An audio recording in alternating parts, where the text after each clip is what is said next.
Hello everyone, this is Al Red Sox Fan coming to you from Al Red Sox Fan YouTube station. We're going to do a little chat with Al, set a spell, pull up a chair, what's going on in your station, or in your gaming life, or things in general. Let me just do my sound check. Uh, Not only can you see my ugly mug, you can hear my god-awful voice. Alrighty, so on the channel, we just finished Joe Louis versus Joe Bugner in my boxing tournament using tabletop baseball. That's Earl and Earl. I need another cup of coffee. Hold on. Let me have a sip. It's late. This is like the midnight special. The midnight special. Mr. Utah Mike has joined us. How are you, my friend? Hope all is well. Using Title Bout Championship Boxing, bout number 9, Joe Louis versus Joe Bugner. I suggest check it out. It's a lot of fun to do those. I know I take a little time before I go back to them, but I do research, and I'm a very knowledgeable boxing fan, so those come out fun. Anyway, that's new on the channel. We also have our Denny McLain Bob Gibson Challenge. 1968, the year of the pitcher, versus 2017, the year in Major League Baseball that hit the most home runs. And in the chat, we have Mr. Utah Mike, good friend of the channel. Check him out. We have Jerry Ball, who was with us for the fight. Great job. Thank you, Jerry, for coming back. And we have moderator extraordinaire, Broke Black Man 94. A fine gent indeed. So, check out his channel. I have listed in the chat and on the page. And Broke Black Man, if you can do me a favor, if you can click on Mr. Utah Mike and add his link to friends of the channel, please. I forgot. I try to promote all the friends of the channel, and sometimes I forget, and then when someone pops in, I'm like, I forgot. Clinton Parks, add Clinton too. I forgot Clinton. Please. I think I can actually do that. I run the channel, right? But I believe I can do that also. Clinton Parks has joined us. He has another wonderful channel. And what this is about, Chat with Al, we basically start off what's going on with the channels. Not just my channel, but friends of the channel, the community, as I like to call it. As I have a Kindle to me here in case something messes up for my sound. I have like my ugly mug in stereo, and then I have the chat in front of me. So what we're going to do now is, thank you very much, Broke Black Man 94. Mr. Utah Mike is a very knowledgeable baseball fan. Check out his channel. It's really good, and he's adding new content. He's a Yankee fan, but that's okay. So is Broke Black Man 94. David the Saint, a.k.a. Broke Black Man 94. Can you add Clinton Parks, please? Because I forgot.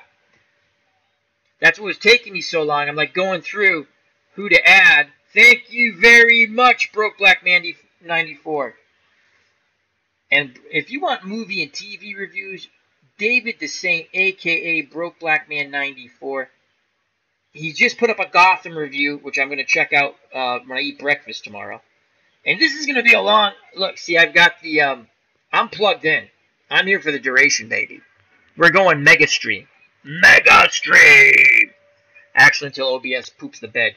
But we usually do these about 2.5, 3 hours. We might try to go for 4. I don't know. It's a little silly.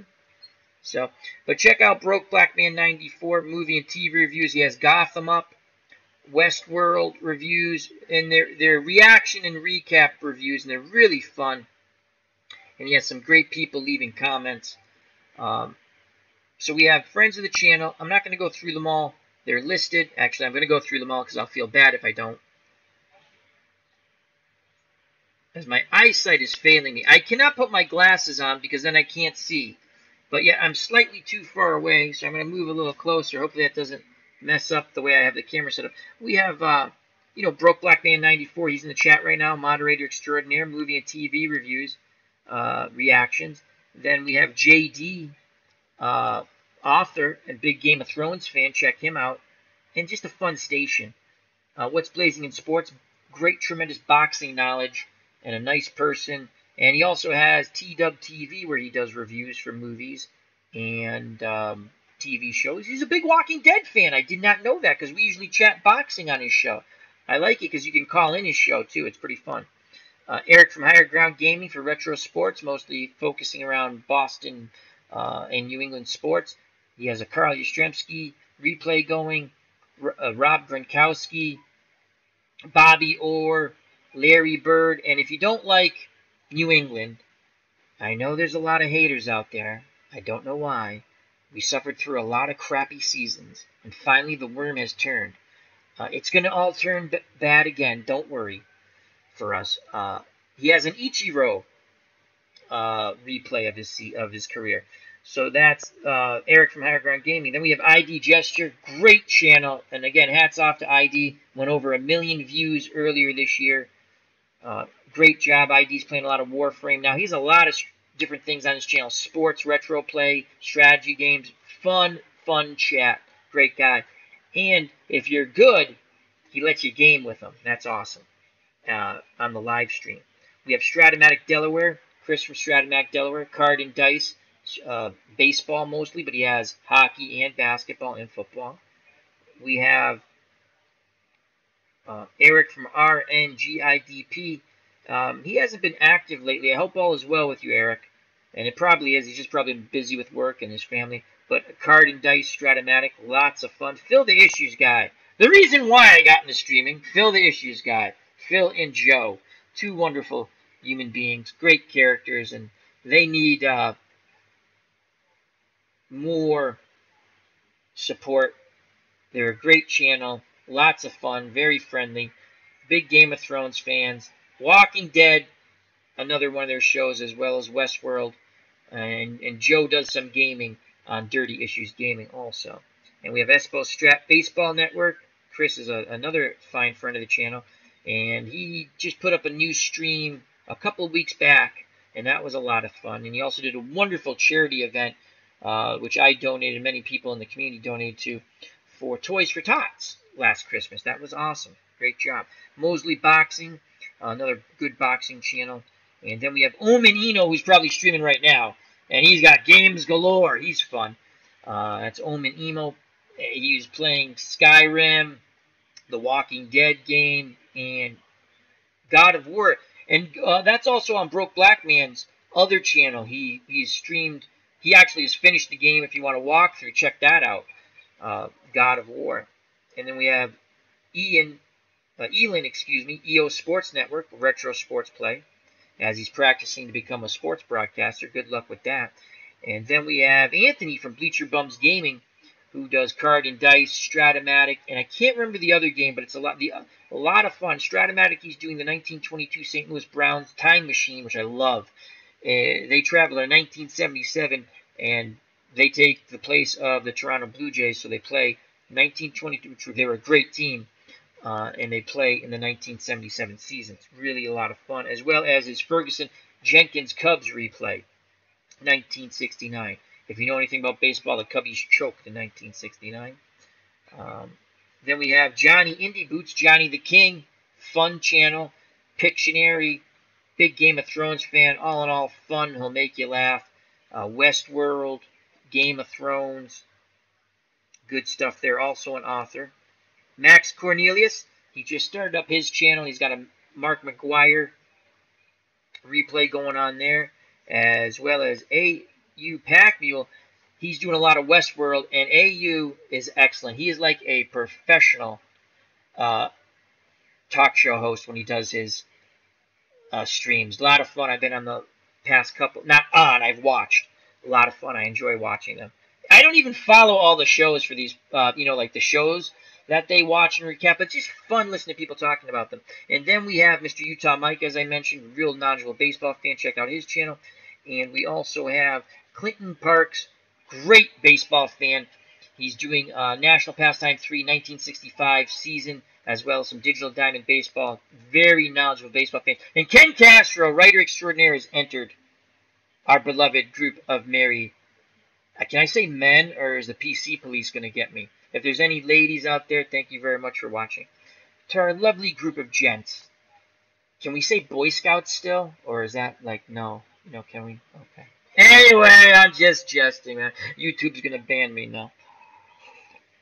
I love YouTube. It gives me a platform to, show my ugly face and speak what I want to speak. All right, so let's get to the show. Let's see what we have here.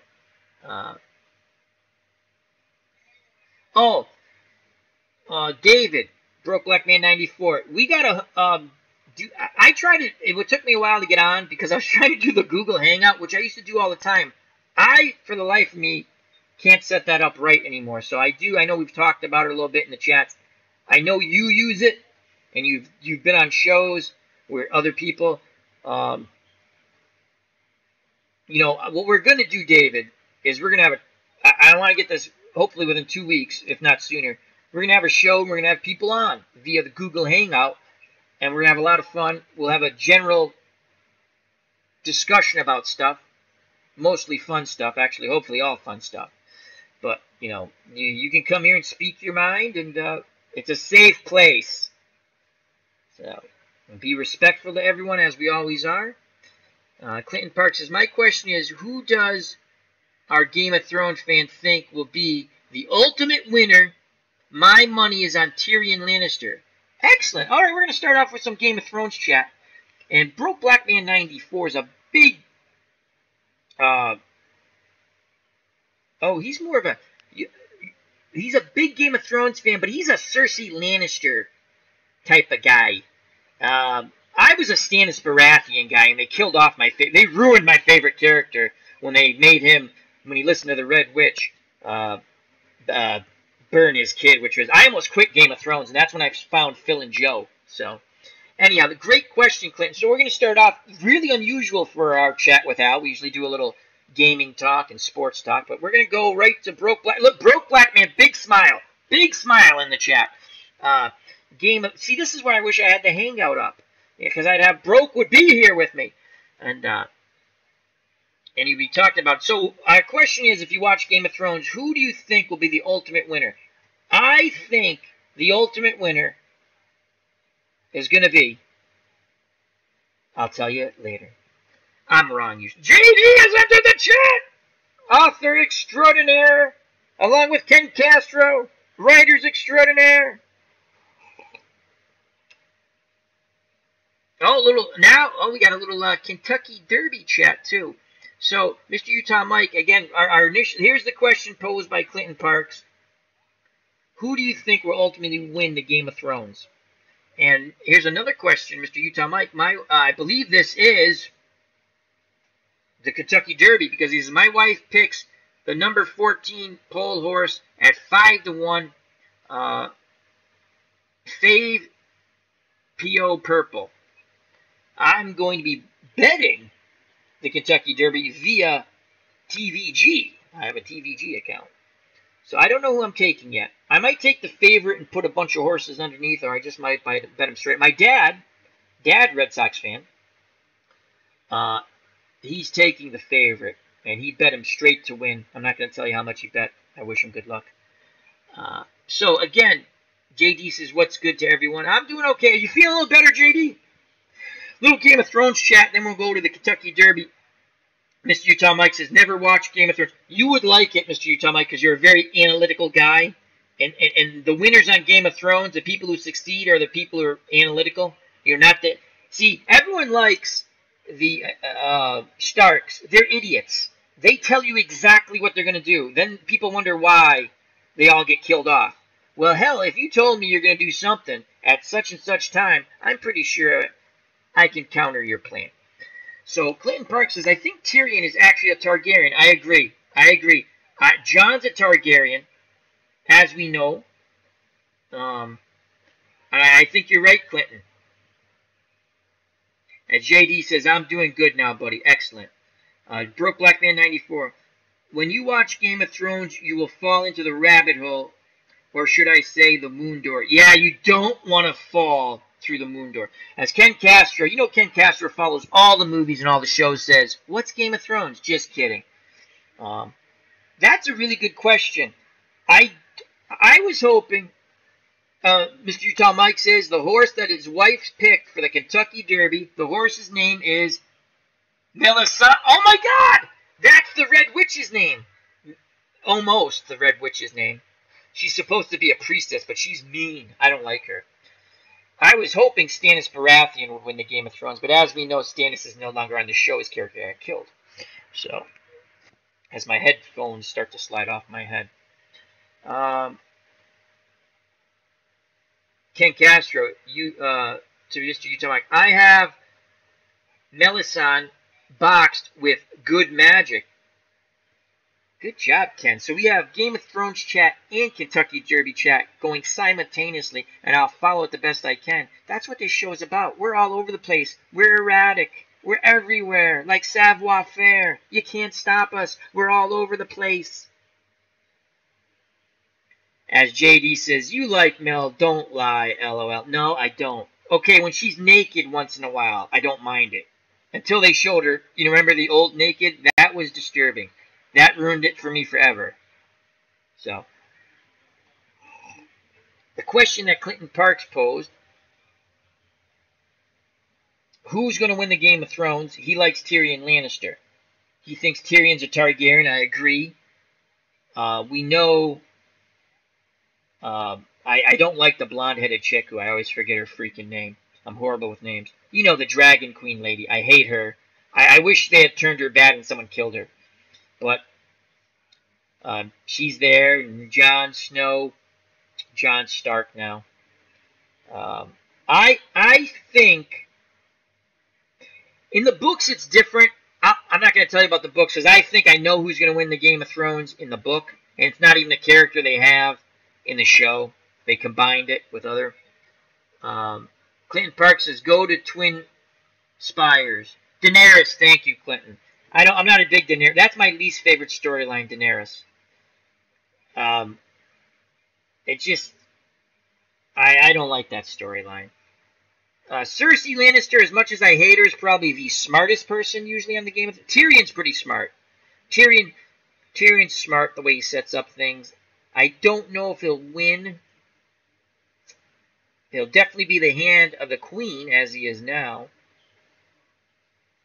I think it could be the Night King that actually wins everything in the end. It might not be a happy ending.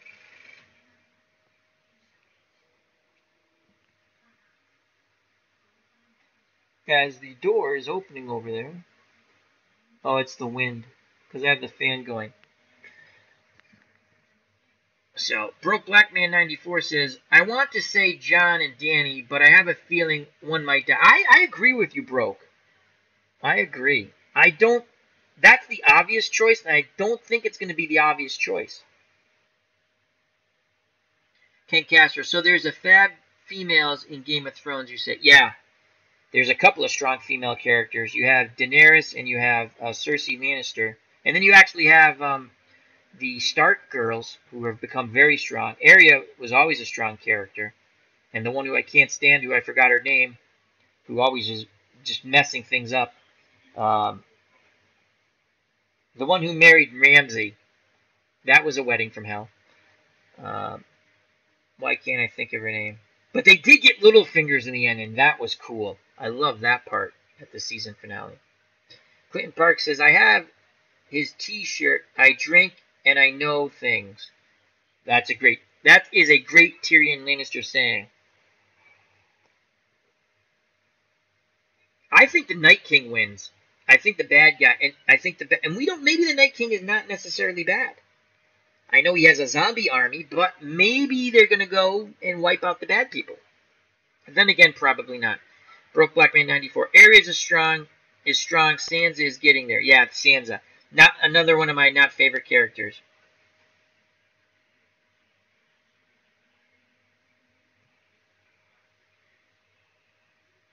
Mr. Utah Mike says, I thought that was your Honest Abe impersonation at Ford's. Broke Black Man 94. From what I hear, the book's wedding night to the fake Arya or Sansa was... Oh, yeah, it was. In the book... Well, I'm not going to... You're right, what you said. The books are really good, and hopefully George R.R. Martin will step away from the buffet and finally finish the damn books, you know? It's just finish the books, for God's sakes. You know, you read through those 5 books. I do think there was a rift between the writers on the HBO show and George R.R. Martin, because I don't think he's going to finish the books until the series is over in the next coming year. And I think his ending is going to be different. I really think that. Clinton Parks. Casey Marin had some real hot women, especially in the bordellos. Clinton, we're sort of a family show. Come on. Yeah, they did have hot women. Here's my thing. If you have dragons, how can't you not win? Danny should have won this thing already. She had 3 dragons. Down to 2. If you haven't watched, I'm not going to tell you what happened. Down to 2 now. Ken Castro, I need to watch this then, Clinton Parks. I think you'd enjoy it. It's a good... They have some strange scenes, but, you know, there's some full contact hugging with all kinds of different people when they're in their bordellos, per se. Brooke Blackman 94. My money is on Hot Pie. He is a survivor. Ah, the fat little kid who's the baker. Clinton Parks. Littlefinger's played a great role in the new King Arthur movie. I haven't seen that. I was so happy. That was a stand-up and feel-good moment when he finally died. I hated him from the beginning of the show. I know there's a lot of people like, oh, I like Littlefingers. I hated Littlefingers. The ultimate Weasley character. He played it to perfection. He did a great job. And he got his in the end. You know, he started the whole thing. Go back and think from the beginning how everything started. Whose husband died, and then who sent the letter telling that her husband got murdered.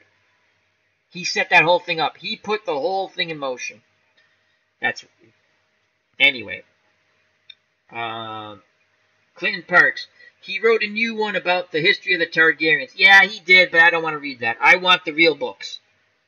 Brooke Blackman 94. Danny wants to win by the love of the people instead of fear. JD, nice explanation, Al. Thank you. As he's laughing. JD, yes, Clinton. Fire and Blood, Part 1. That is the Targaryen history. Mr. Utah Mike, no-hitter alert. Dodgers, 8 no-hit innings. Combiner in Mexico. I have that game on right now, Mr. Utah Mike. They're playing San Diego. I didn't know the game was in Mexico. And I just saw Pujols just got his 3,000th hit. And so thank you with that. I have that up. You keep us informed, Mr. Utah Mike. Brooke Blackman 94. If not, Danny would have went fire ablazing. If not, Danny would. Yes. She had 3 dragons. How do you lose? You can't lose with 3 dragons. My God, you got to win. And T-Dub from What's Blazing in Sports has joined us in the chat. It's always good to see my good friend T-Dub from What's Blazing in Sports. You got to catch his show live because you can call in, and it's fun. And he must dread it when I call in because you can't get me off the phone. Great show. And he has a review on the new Avenger movie. Is it the Avengers? On his T-Dub TV, which I'm going to be checking. I just subscribed to that. I thought I was subscribed, but I did it at lunchtime. So check that out. Clinton Parks. Maybe Brandon Sanderson will finish the book for George. I want someone to finish the book. I want the next 2 books. I've read the first 5. Clinton Parks. Hall awaits for Pujols. Definitely. Broke Blackman 94. And again, hopefully by next week, I have to get talk with Broke Blackman 94. He does the Google Hangout. T-Dub does the Google Hangout. I used to do the Google Hangout thing. I mean, no one ever joined me. I just talked about boxing. But I try to... That's why I was late on air. Not that anyone cares, but... We did the boxing, our number 9 bout of our heavyweight boxing tournament. A lot of fun. Check that out if you want. But really, check it out, please. No. And then I was like, I want to do the Google Hangout because I want to get people in the live chat so they can talk with me. But I think I have to really work that out with Broke Blackman 94 so we get it done properly. I fooled around with it for 20 minutes. I was like, oh my god, I can't remember how to do this right. I feel like a fool. Anyway, what's blazing in sports? LOL, nah, love it. Mr. Utah Mike, Albert Pujols does it the right way. I don't think he was ever on a list, so I believe you are correct, Mr. Utah Mike. What's blazing in sports? Yes, sir, I saw it. LOL, thank you. Yeah, no problem. I'm going to check that review out. Clinton Parks, Brandon Sanderson finished the Wheel of Time. I think that he means series. For Robert Jordan, when he died, and I think he means sucked. Jerry Ball, Fat Albert should have stayed in St. Louis. He, says Ken Castro to Jerry. Clinton Parks, don't tell Jester that I think he's still cribs. Clinton, have you been drinking? Just kidding. Broke Black Man 94. Just message me on Google Hangout on Twitter and I will guide you through it. Al, thank you. Then we'll set it up properly. Because we want to start, we're gonna have a scenario with Ken. And hopefully the Cubs, the Bears will show up. And we're gonna have definitely Broke Black Man 94 and other people. Definitely Beatles. Anyone who wants to join in, so we're all talking. And we'll figure it out as we go. Cringes. Thank you, Clinton. Clinton, I think you have some scotch or vodka there. I'm drinking coffee. Now I have iced tea to the right of me. I haven't touched liquor in 41 years. Good for you. It's not good for you. Coffee's good, though. So. Well, Clinton, you didn't tell us. Oh, you said Tyrion Lannister. Broke Black Man 94. We're going to close up our Game of Thrones chat. We can go back to it. I think the Night King's going to win out. I think Brandon Stark is actually the Night King. I saw that theory on somewhere on YouTube. I followed up a little bit. It's an interesting theory. I think Brandon Stark is the Night King, or somehow the Night King. I think Brandon Stark is the Night King. So.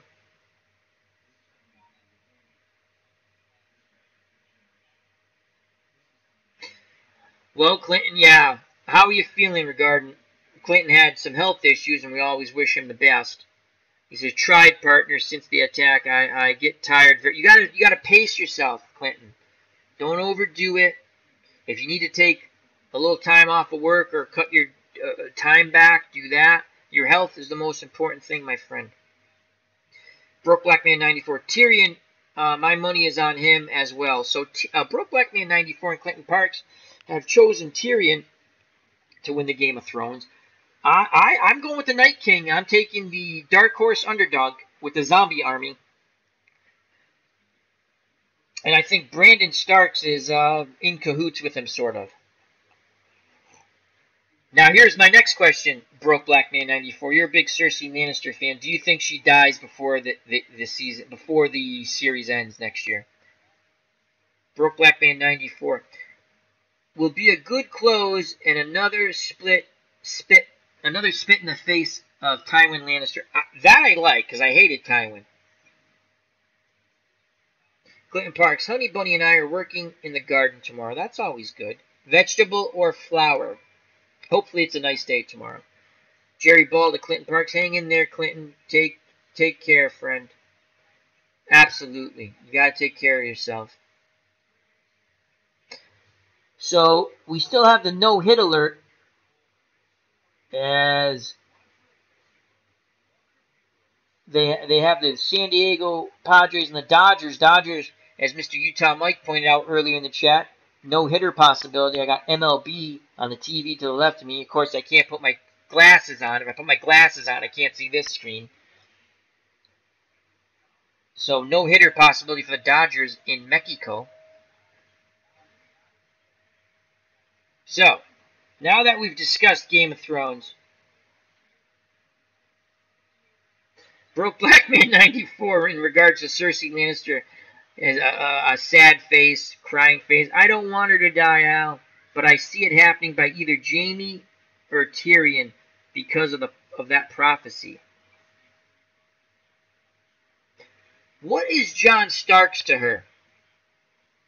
What is Jon Stark? No, that's not a brother, though. Jon Stark's father was a Targaryen, obviously. He's the one who died at the battle when big fat King Robert killed him. Who's really a horrible king, King Robert, don't you think? Robert Baratheon. Ned Stark should have stayed in the north. He'd still have his head. Anyhow. Now, let's be honest, if you're Game of Thrones fans here. The Starks are the dumbest people on the Game of Thrones. Can we agree to that? Again, they tell everybody what they're going to do. The Starks.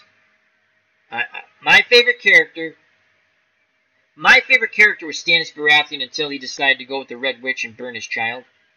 That really ruined the character for me, and then he died anyway. But after he had that really wonderful feel-good moment, Father of the Year moment, when he tells his daughter, when they're at Castle Black, how much he loves her and how he saved her, because the mother was a nutbag.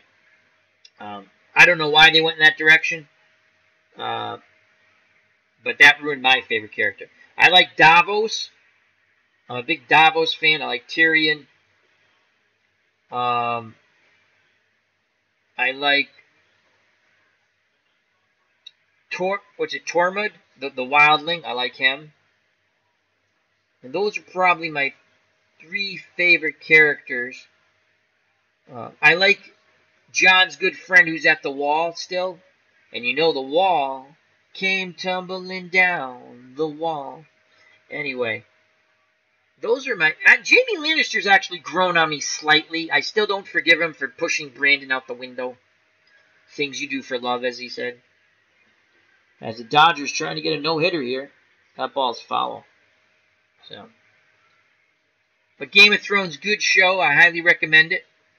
It's funny, I didn't watch it the first year and a half, and my friend at work said, you got to watch this show, Al. So I tried to watch it. I couldn't get into it, and then I binge-watched it, which was a surprise to me, and I enjoyed it. And then after watching the first season, I went out and I bought all the books, and I read them.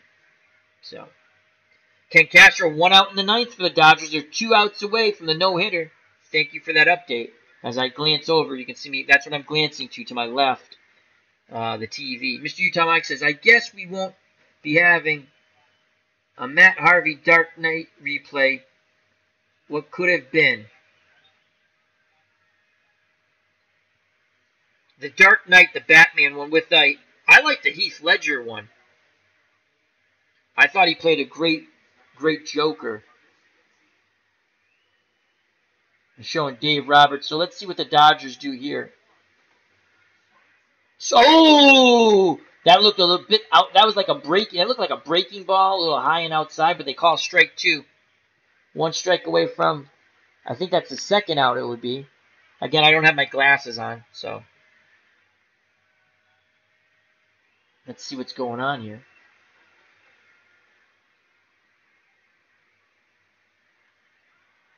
Fly ball, left field, coming in the left field. He makes the catch. 2 down, 2 down, 2 down. 1 more out. I'm going to put my glasses on for this one, which means I can't see the chat. 4-0 Dodgers. 2 outs, bottom of the 9th. They're 1 out away from a no-hitter. Coming to the plate is... I don't know who that... I can't see the...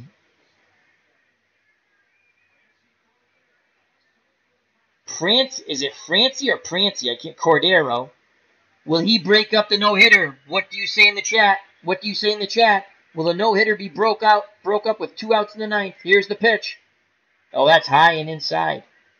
Ball 1.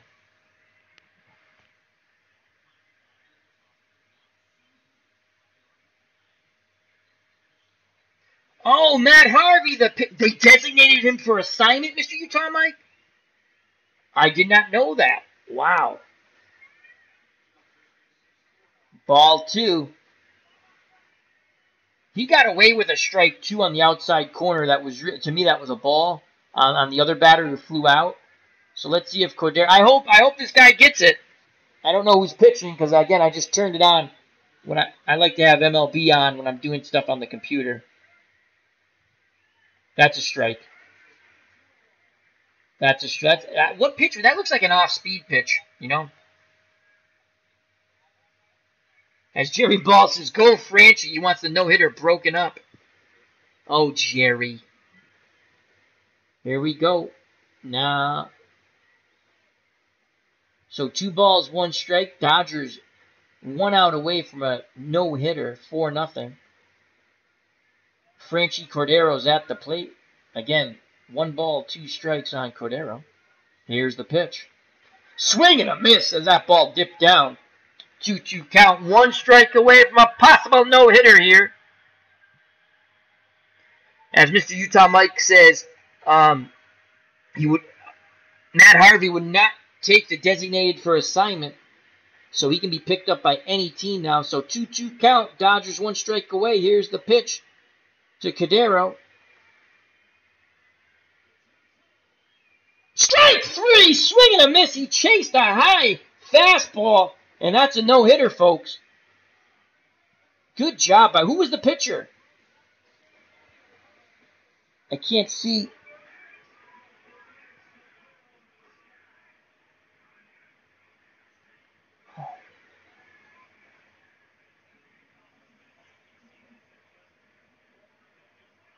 Great job by the Dodgers pitcher. And Mr. Utah Mike, if it's Jameson, it's a cutter. Jansen. I can't tell if it's Jansen because if it is, he cut his hair. I don't think that's Jansen. Could it be Jansen? No, it's Liberatore.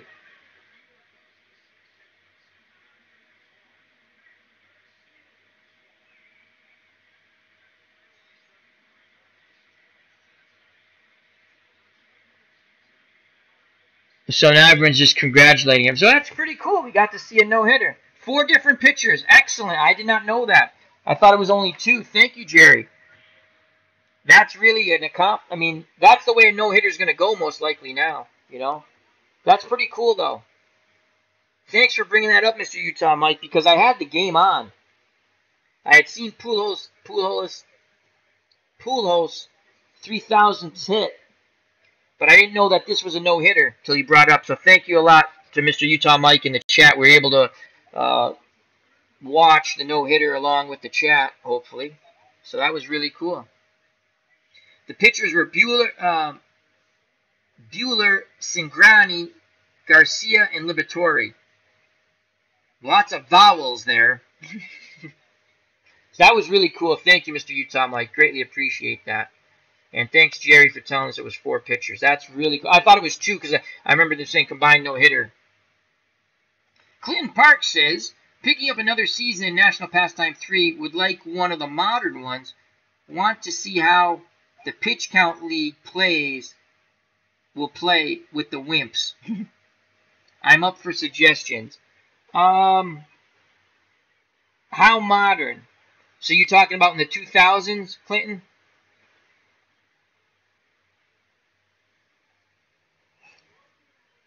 I would think a fun Bueller,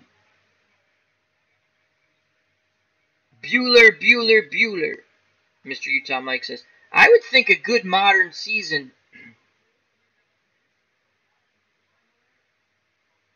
The past season, 2017, you got Judge, who hit 52 home runs. How modern do you want to be? That's the question. 2000 to 2017. I would...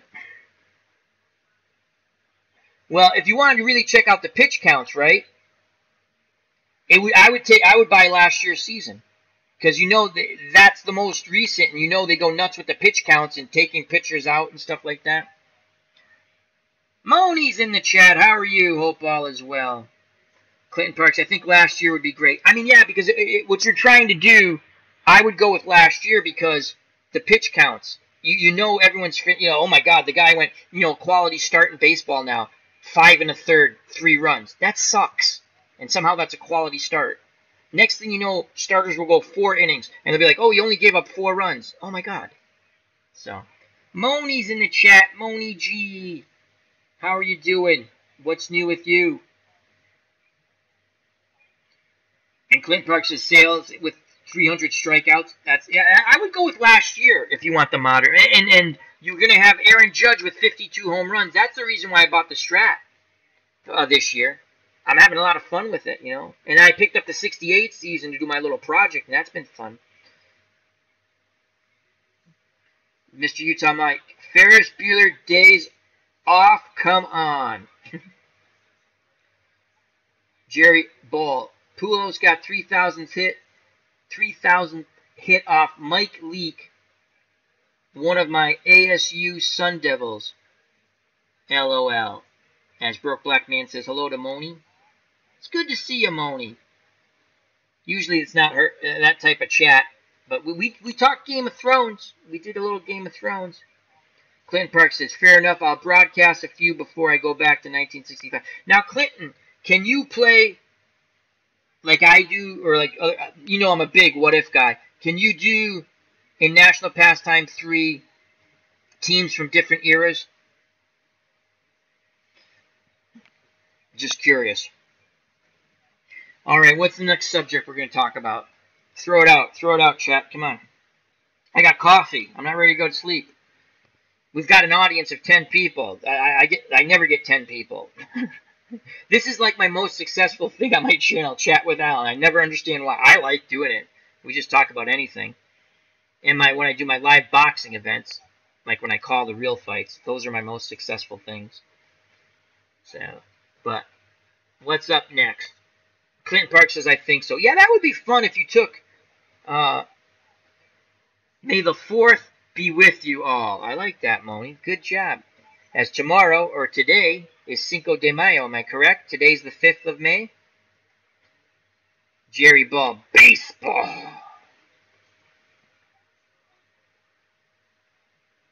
Broke Black Man 94 asks, have you seen Infinity War? No, I have not. I think I'm going tomorrow to see it. How was it, Broke? Jerry Ball, this is great. Thanks, Al. Well, Jerry, I'm glad you think so. 9 other people are with us, so they think so too. Or they're just here for the train wreck. I'm going to tell you right now, Jerry. Jerry was in the chat last night after my baseball game. We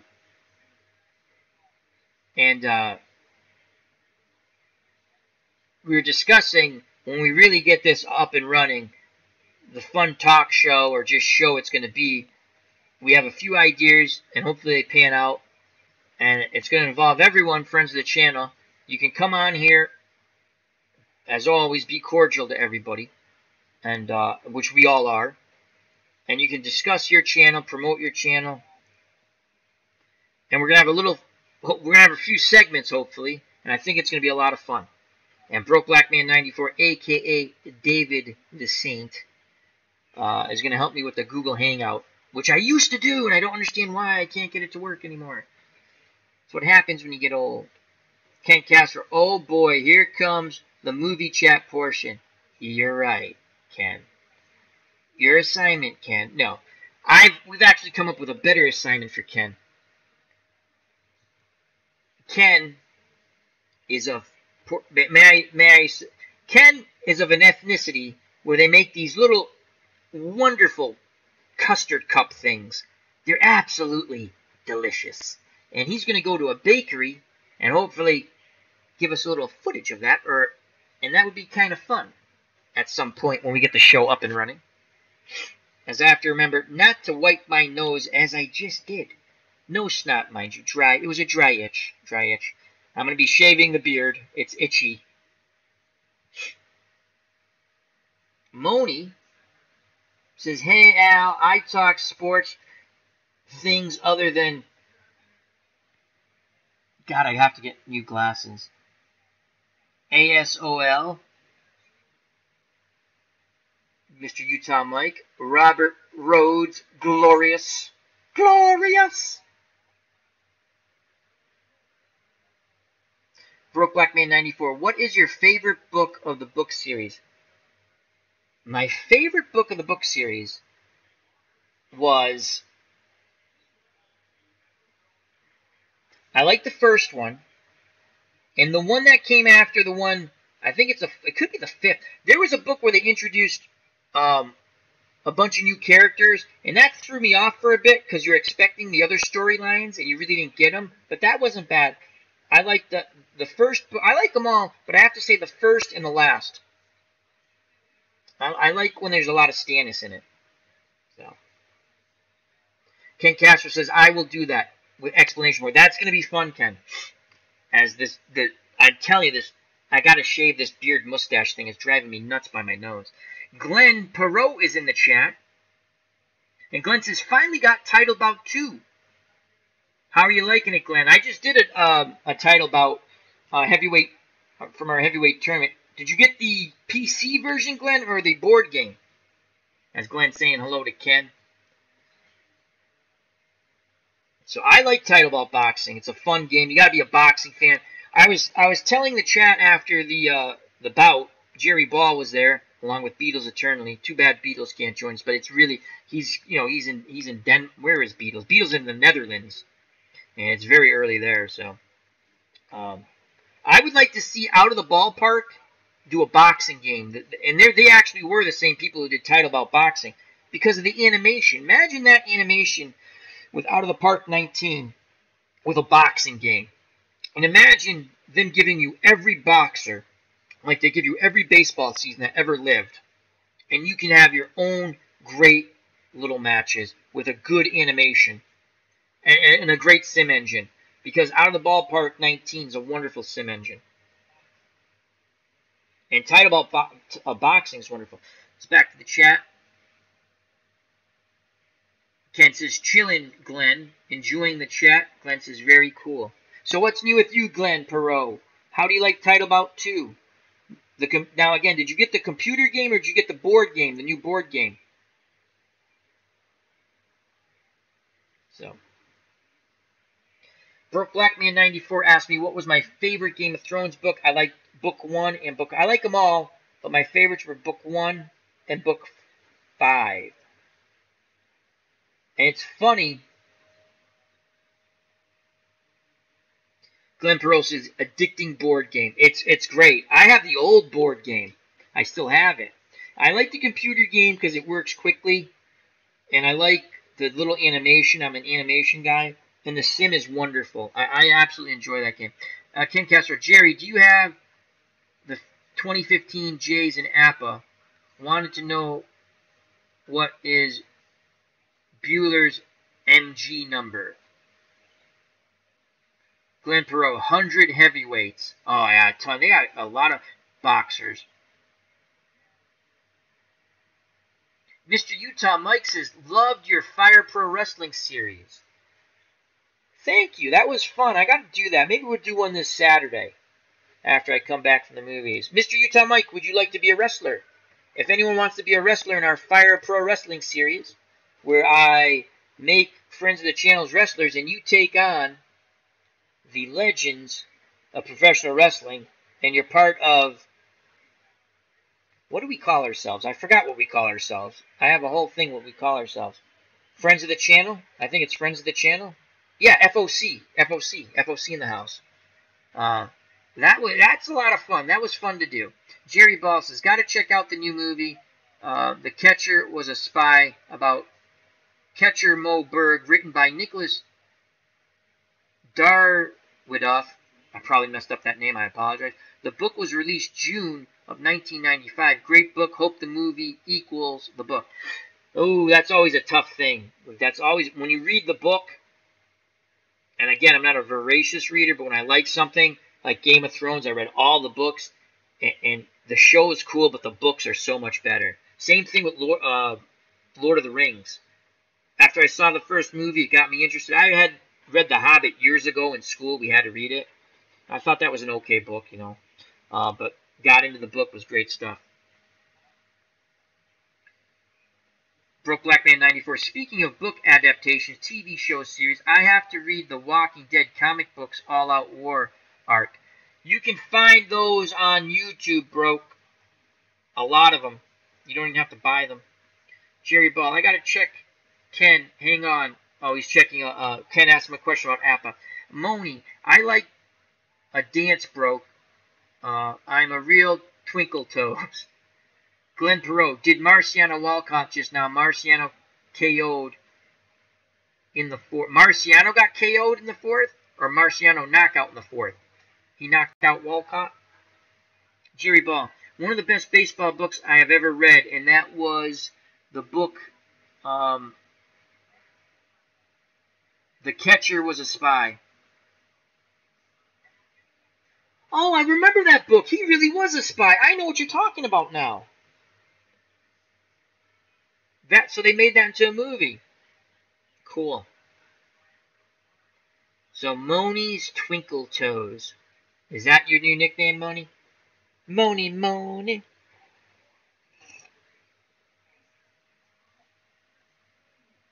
Glenn Perot, main reason I bought, he's talking about Title About Boxing, is because of your videos. Thank you. But I like tabletop. No, the tabletop, I have that. I have, one of these days, I found it the other day. I have a notebook when I did my heavyweight tournament by hand, you know, with the tabletop. It was lots of fun in the day. I just like the computer game better because there's no setup. I put the two fighters in. I do what I want with pictures, and it's fun. Broke Black Man 94. I still only read the first book in the series. I think I should make it a goal to read Clash of Kings this summer. I think you'll enjoy the books. They're all good. JD's back. He says, okay, I'm focused. LOL was engulfed in God of War 3. Cool. How are you enjoying that? Ken Castro, Tommy James and the Shondells. You are right, Ken. Moni. Clinton Parks. The Dune novel in series. Oh, they made that. That was a movie too, Dune. I remember that. Glenn Perot. Marciano won by KO in the fourth. Moni. Yeah, I can't get into The Hobbit, but I dug the Lord of the Rings trilogy. I agree. The Hobbit was okay. I can't believe they made The Hobbit into 3 movies. Talk about stretching out a book that could have been 1 movie. 2 at best. 1 movie would have been, 1 3-hour movie would have been sufficient for The Hobbit. It's just, they really stretched. As now the door went crash. Okay, that's kind of cool.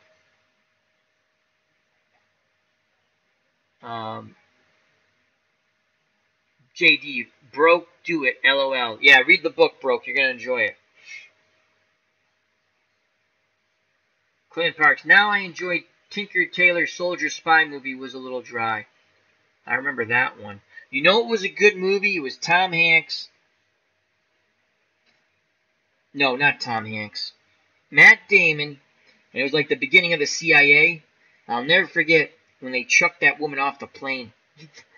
I shouldn't giggle about it. I knew that was coming. The person I was dating then was like in shock because I said they're gonna throw her off the plane, and then she's like, they wouldn't do that. I'm like, oh, they're gonna do that. Jerry Ball, oh, JD, been a long time since I've played it, but it was going good. Excellent. Jerry Ball, hey Ken, now I don't. I have the 2015 Blue Jays in Strat. Sorry, brother. Broke Black Man 94. Agreed, Moni. I fell asleep when reading Muhammad, but when I read The Lord of the Rings, it almost rubbed me off because it so many pages in the Shire. Yeah, that was long, getting them out of the Shire. But I like the Lord of the Rings trilogy. JD, The Hobbit was long, but still entertaining. It was all right. I just liked the Lord of the Rings books better. You know, Broke Black Man 94. Shocking. The movies to The Hobbit were better. Yeah, but do you think they should be 3 movies? They could have done that in 1 movie, I think. But whatever. I watched all 3. Clinton Parks. I don't think I can do a league like in National Pastime 3, but I know I can in Digital Diamond. And with the season I have, it could be great. Oh, that stinks. That's one of the fun things about, for me, when I do retro sports, I like the what if factor. You know, what if 1968 played against 2017. That's fun. I like when you can do that. I think all games should allow you to have. It's a game. You're there to enjoy it, you know? That's too bad, because I like the National Pastime 3. You do a great job on your channel with that, Clinton. Broke Black Man 94. But I agree, Al, it should have been 2 films. They were broke, but it was too long. The Good Shepherd. That's the movie, Clinton. That is the movie. Thank you very much. The Good Shepherd. That was a pretty good movie. I enjoyed that. And again, the person I was dating was in shock when they chucked that woman out. I knew they were throwing that woman off the plane. I mean, because it was the logical thing to do. I said, because she's like, would you have done that? I went, yep. I mean, I wouldn't really. I mean, it's a movie. It was the logical thing to do. Moni, never thought I'd dig boxing until I went to fight night at the Silver Dome. Oh, boxing. I used to watch the live, and there were local fights at the Springfield Civic Center. They did have a championship fight back in the late 80s or early 90s. USA Network used to do boxing, and it was Simon Brown versus Luis Santana. That was it, and I got to meet Marlon Starlin, who was welterweight champ out of Hartford, Connecticut. He was at the fight. I met a lot of good fighters there. I met a lot of fighters at the Rocky Marciano scholarship dinners. A lot of trainers, lots of fun. I always thought talking with boxers, fun people, nice people. You know, I did a little boxing when I was younger. Got hit a lot in the face. Yeah, I like boxing. It's a good sport. Rough sport. Good sport. Jerry Ball, no problem, Ken. I cannot remember what I have. LOL. Many boxes full of teams and seasons. Clint Parks. I have 1978 to 2017 in Digital Diamond. That's a good contrast, you know. They're still throwing a lot of pitches. And you know, it'd be interesting to see Nolan Ryan go up against the 2017. One of his better years. Glenn. Perot. Buying the welterweight set next. Oh, Glenn, so when you bought the game, it only came with heavyweights? When I bought the game in the day, it came with it came with a ton of boxers. I mean, even like from the great boxers to the club fighters. So you could set up tournaments if you wanted. Yeah, welterweight, great set, probably. You're going to have, they should include Sugar Ray Robinson. You're going to get Carmen Basilio, Sugar Ray Leonard. So many great welterweights. That's only Donald Curry. I'm trying to think of. Henry Armstrong. So many. Oh, who's the Cuban fighter? Napoles. Lots of good welterweights. Moni. G. Yeah, it's kind of like what flavor you taste first. Hence, read and saw Lord of the Rings first. I think you're right. That's a good point, Moni. And I'll bring it up with something different. Movies and TV shows. When a movie becomes a TV show, MASH. I had watched MASH as a TV show for years, right? And then I finally saw the movie, and the movie's good. But I was so used to the TV characters, that's who I wanted in the movie. So that's a great point, Moni. It's what you see first, most of the time. Not all the time. That's a great point. Clinton Park says, all the seasons except 1994. Clinton Parks, give me the middleweights. Oh, middleweights. So many great middleweights. Again, you're going to have Sugar Ray Robinson, Marvin Hagler, Basilio, Fulmer, Dick Tiger, Emil Griffith. And not to mention the fighters they have now. Rocky Graziano, Tony Zale, Joey Giardello. The list goes on and on. Middleweights is probably one of the best divisions in boxing. So, Glenn Perot, the sets are cheap, $10 a set. Okay, that's reasonable. That's very reasonable. The guy's got to make money. JD, I agree. The MASH movie was good, but nothing to the show. I agree, JD. And JD says I still watch MASH. So do I. I mean, the movie. The movie was good, but I had watched the show for. I probably finally saw MASH, the movie, which came out in 1970. I probably saw that in the mid-'80s finally, the movie. And you just, you want Frank Burns to be a certain look. You want Hawkeye to be a certain way. McIntyre, so on and so forth, Clinton Parks. Okay, kiddies, first trivia question of the night. What book was John Wick loosely based on? Ooh, good question. Let's see if JD can come up with that. Or Broke Black Man 94. They're right, they're movie TV guys, and JD's an author. Ken Castro, possibly, but he's not a movie person. So again, the trivia question, the first trivia question that Clinton Parks has thrown out, and this is going to be a segment on our show upcoming this summer, and hopefully we get it to work right. It's going to be a lot of fun for everybody. Clinton Parks says, first trivia question of the night, kiddies. What book was John Wick loosely based on? Jerry Ball, Tommy the Hitman Hearns. Oh, I love Tommy the Hitman Hearns. Remember what he did to Pino Cuevas to win the welterweight title? He starched him. Same thing with Duran. Loved Roberto Duran too, though. Glenn Perot.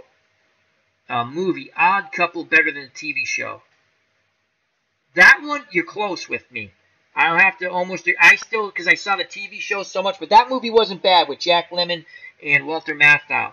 That was pretty good. That's a good one, Glenn. Good one. That's a good yin for the yang. Counter. That's a good one. That's pretty close, Glenn. I'll have to agree with you there. Odd Couple, the TV show, Tony Randall and Jack Klugman, which I loved. You don't see that on reruns anymore. God, am I old.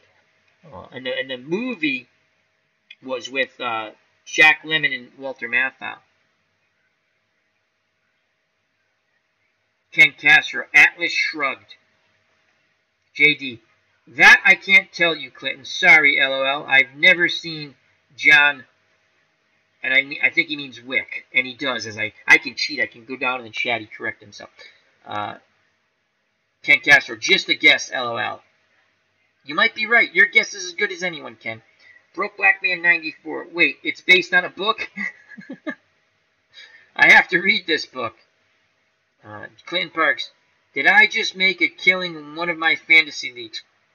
Cole of Houston pitched a complete game with 16 strikeouts. That sounds like a lot of points. You're winning that game, my friend. Hopefully you win some money in that. Moni, greatest nickname ever, Hot Lips Houlihan. Oh my God. You know what? Let's go. That's a good segment. That is a wonderful nickname. What is another good TV? I don't know if we're going to top that one, Moni. Hot Lips Houlihan. That is a good one. Mayday Malone, maybe? I mean, Frank Burns was Ferret Face, but that wasn't really his nickname. Clinton Parks. Shimbumi by Trevian. Boy, I butchered that. If you see the scene where he takes his Mustang at the airport, the security guard is reading it. Oh, so they put the book in the movie. That's quite clever. JD, LOL, Moni, right. Yeah, that is a great nickname. The Hot Lips Houlihan. The only thing I can think of is Mayday Malone. I'm trying to think of nicknames on TV shows now. That was a great one, Moni. Clinton Parks, I played for pride in Fantasy League. I play for money in horse racing. Well, I wish you good luck tomorrow, Mr. Clinton Parks, as I know you have wagered the Derby. I'll be wagering it myself on TVG. Can anyone else think of nicknames on TV shows? Moni brought up Hot Lips Houlihan, and I can think of Mayday Malone. I can't think of any other nicknames on the Sweat Hogs, but that was a group on Welcome Back, Kotter. No one remembers that show except for me and Clinton. Possibly Glenn. Maybe Moni. Ken would remember it. Knockout McCarthy in MASH. Mayday Malone. Yep, I said that one. I don't remember Knockout McCarthy in MASH. Oh, she was the nurse. Was she the one who ended up playing the wife on Welcome Back, Kotter? Walter White. Is Walter White a nickname? No, that's a great name. Walter White. Broke, you just... Oh, God. Breaking Bad, the guy who had the chicken, the restaurant. He had a nickname, didn't he? The guy on Breaking Bad. Jerry Ball. I loved Welcome Back, Kotter. Got them on DVDs. Clinton Parks, Yeppers. So she was the one. Once it took me a second, and I'm like, I remember that name. JD says, gotta go, guys. Have a good night. Peace out. Thank you. Peace to you too, JD. Thank you very much for stopping by. And remember, check out JD's channel. Good friend of the channel. The link is on below in the page here and also in the chat. Thank you very much, JD. I greatly appreciate anyone who spends time with us. You know. Fonzie. Number one nickname. Arthur Fonzarelli, Happy Days. I think that's tied with Hot Lips. You know what? That might, in my book, supplant Hot Lips Houlihan. Great job, Ken Castro. Who says Ken can't come up with TV? Come on. Oh, my God. Jerry Ball comes up with Meathead, All in the Family. Another great one. So Jerry Ball goes punch for punch with Ken Castro and Moni. They make my Mayday Malone look horrible. As Moni says goodnight to JD. Glenn Perot, Pinky Tuscadero. Another good one. That's from Happy Days. Clinton Parks hits one out of the ballpark with Venus Flytrap, and that is from WKRP in Cincinnati. Broke Black Man says goodbye to JD. Again, JD, wonderful person. Check out his channel. He's got a lot of good stuff on there. Glenn Perot hits another deep shot, and that's Going, Gone. Freddie Boom Boom Washington, and that was from Welcome Back, Kotter. He was one of the Sweat Hogs. Moni G says, well done, Jerry and Ken. Well done. I agree with Moni. Well played, gents. Well played. I like this game. I have to think of a...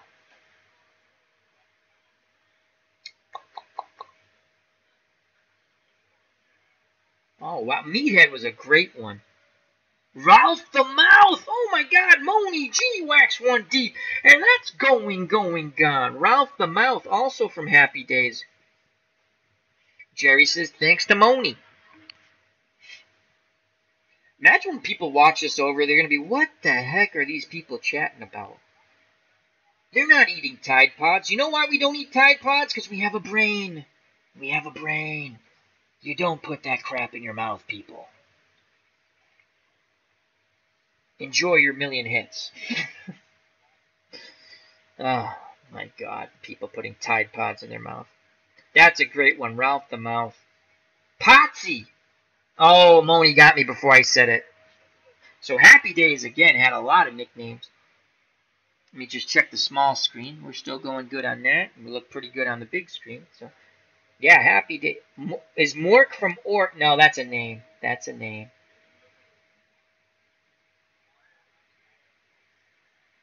What was your favorite? Squiggy! Oh, is that a nickname? Yes, that's a nickname. I'll have to say Squiggy. What was the other one? Lone Wolf. Or remember that? Didn't he remember he had the jacket said Wolf, Lone Wolf or something like that? Broke Black Man, Monday, Tuesday, Happy Days. The original theme to Happy Days was Rock Around the Clock. It was only for the first season, but they had to pay so much royalties that they decided that's when they came up with what Broke Black Man says, the second theme to Happy Days, which was, I don't remember the name, we just call it the Happy Days theme, Monday, Tuesday, Happy Days. But the original theme was Rock Around the Clock, and that was Bill Haley in the Comets. 1 o'clock, 2 o'clock, 3 o'clock, rock, around the clock. Ken Castro with Screech. Ken Castro pulling out the names. That's a good one. Lenny and Squiggy. Yes, but Lenny had a jacket, Clinton. I want to say it said something like Lone Wolf or something like that. I got one for you. The Big Ragu from Laverne and Shirley. I finally come up with one. The Big Ragu. How about that? Clayton Park Squiggy was in the baseball. Yep, League of Their Own. He was the baseball announcer. The Big Ragu from Laverne and Shirley. There's a good TV nickname. Again, years from now, people are going to be like, what are these weirdos talking about? We're not weirdos. We just know things that you don't know. And we enjoy our knowledge. The Big Ragu. The $1 Million Man, that doesn't count as a nickname, though. Boss Hogg from the Dukes of Hazzard. Would that be considered a nickname? Clinton Parks, I got one for all of you in historical prospects. Happy Hot Point.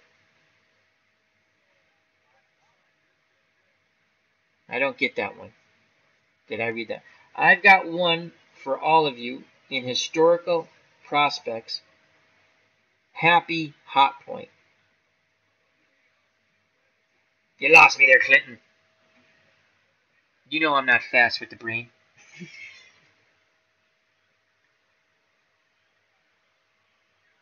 I can't think. Big Ragu, that's my good one. Mayday Malone was okay. We had a lot of good nicknames in the chat. Man, they had people knocking them out of the ballpark left and right.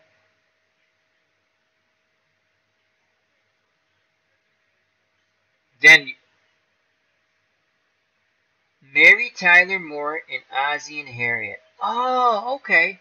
I get it now. Got it, Clinton. That is a good one. Little Buddy, Gilligan's Island. That's a good nickname. That's what the skipper would call Gilligan.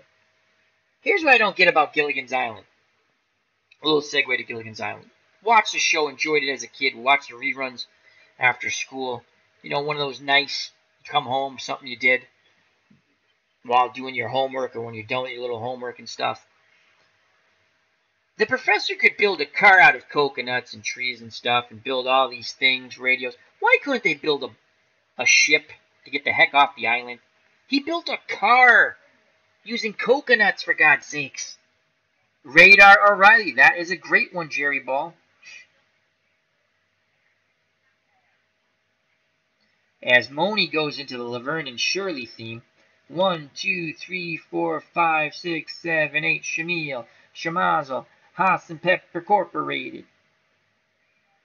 Good job, Moni. What was the drink that Laverne used to drink? Let's see if anyone can remember that disgusting drink. I actually tried that. It's gross when I was a kid. Clinton Park, she was also Liggs in another TV show. Mary Tyler Moore was an attractive-looking woman. Glenn Perot goes back to Tuscadero, except Pinky's cousin or sister, Leather Tuscadero. I think that was the cousin. No, I didn't watch Dark Shadows, which was on in the afternoon. Yeah, I didn't watch Dark Shadows, Clinton. My thing when I came home, milk and Dr. Pepper. You are right.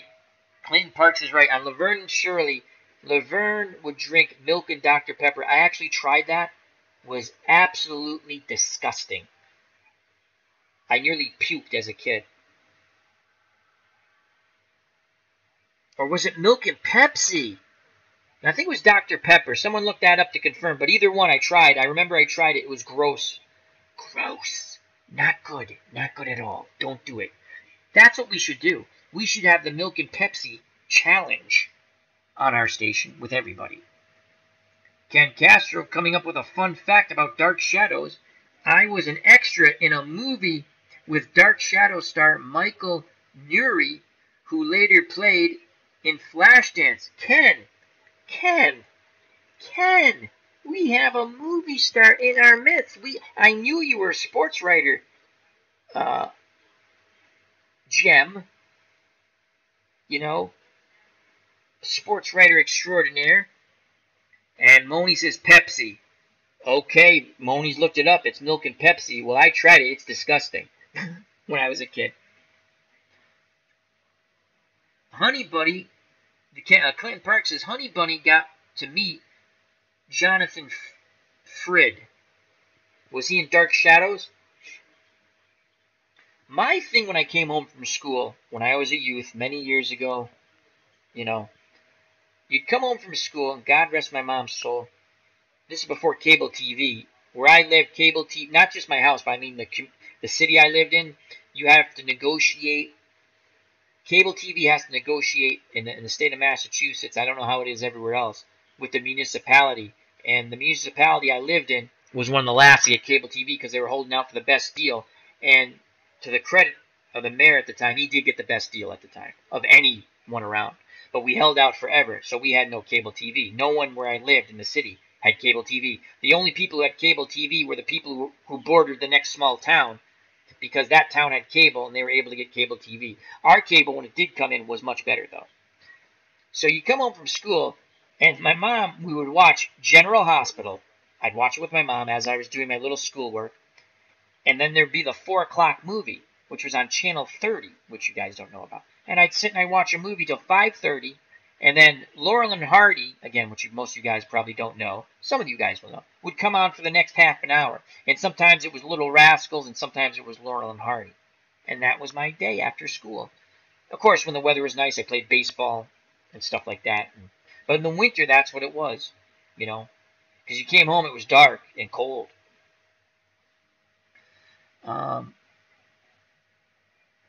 Back to the chat.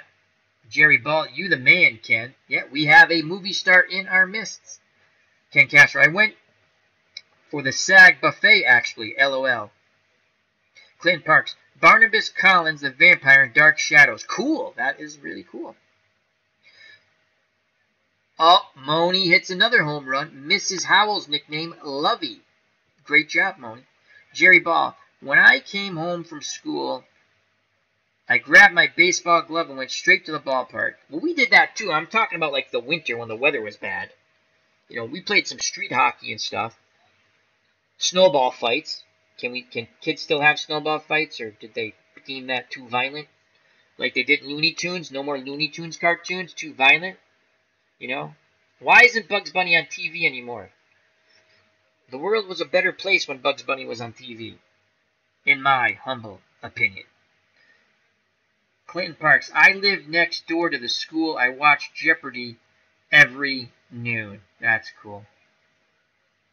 Moni, love all those black and white classics. Yeah, the 4 o'clock movie, which originally started out the 3:30 movie, then they moved it to 4 o'clock, which made me happier because I could actually watch the whole movie on the big TV as opposed to watching like 15 minutes because there's commercials and stuff on my little black and white up in my room. No one remembers black and white TV. Like Broke Black Man, black and white TV is like, what's that? My favorite week of the movies was Monster Week. You get to see Godzilla and Gamera and King Kong and all that stuff. That was great. Jerry Ball, I went to the park in the winter too, Al. LOL. Well, I don't like the cold. We used to play a lot of football in the winter. Tackle football in the street with the snow. I also grew up, we played rock fights. And what rock fights consisted of was going down to the train tracks, picking up large rocks, and throwing them at one another. We actually created teams, and we had rules. Like, you couldn't hit anyone in the head, and you couldn't hit anyone in the groin. Other than that, turnabout was fair play. You hit them anyway. And it's amazing, very few people got hit in the rock wars. You're too busy running and trying to throw your rocks. So we had rock fight wars at the train tracks. Yes, we played at the train tracks when I was a kid. Never got hit by a train. You know why? We heard it coming. You get the hell off the tracks.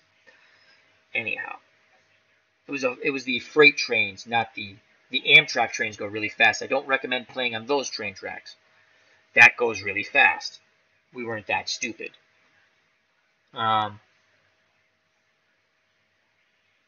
Broke Black Man 94. Wow, that's why there ain't no Looney Tunes. Yeah, they're deemed too violent. It's silly. It's stupid. It's a cartoon.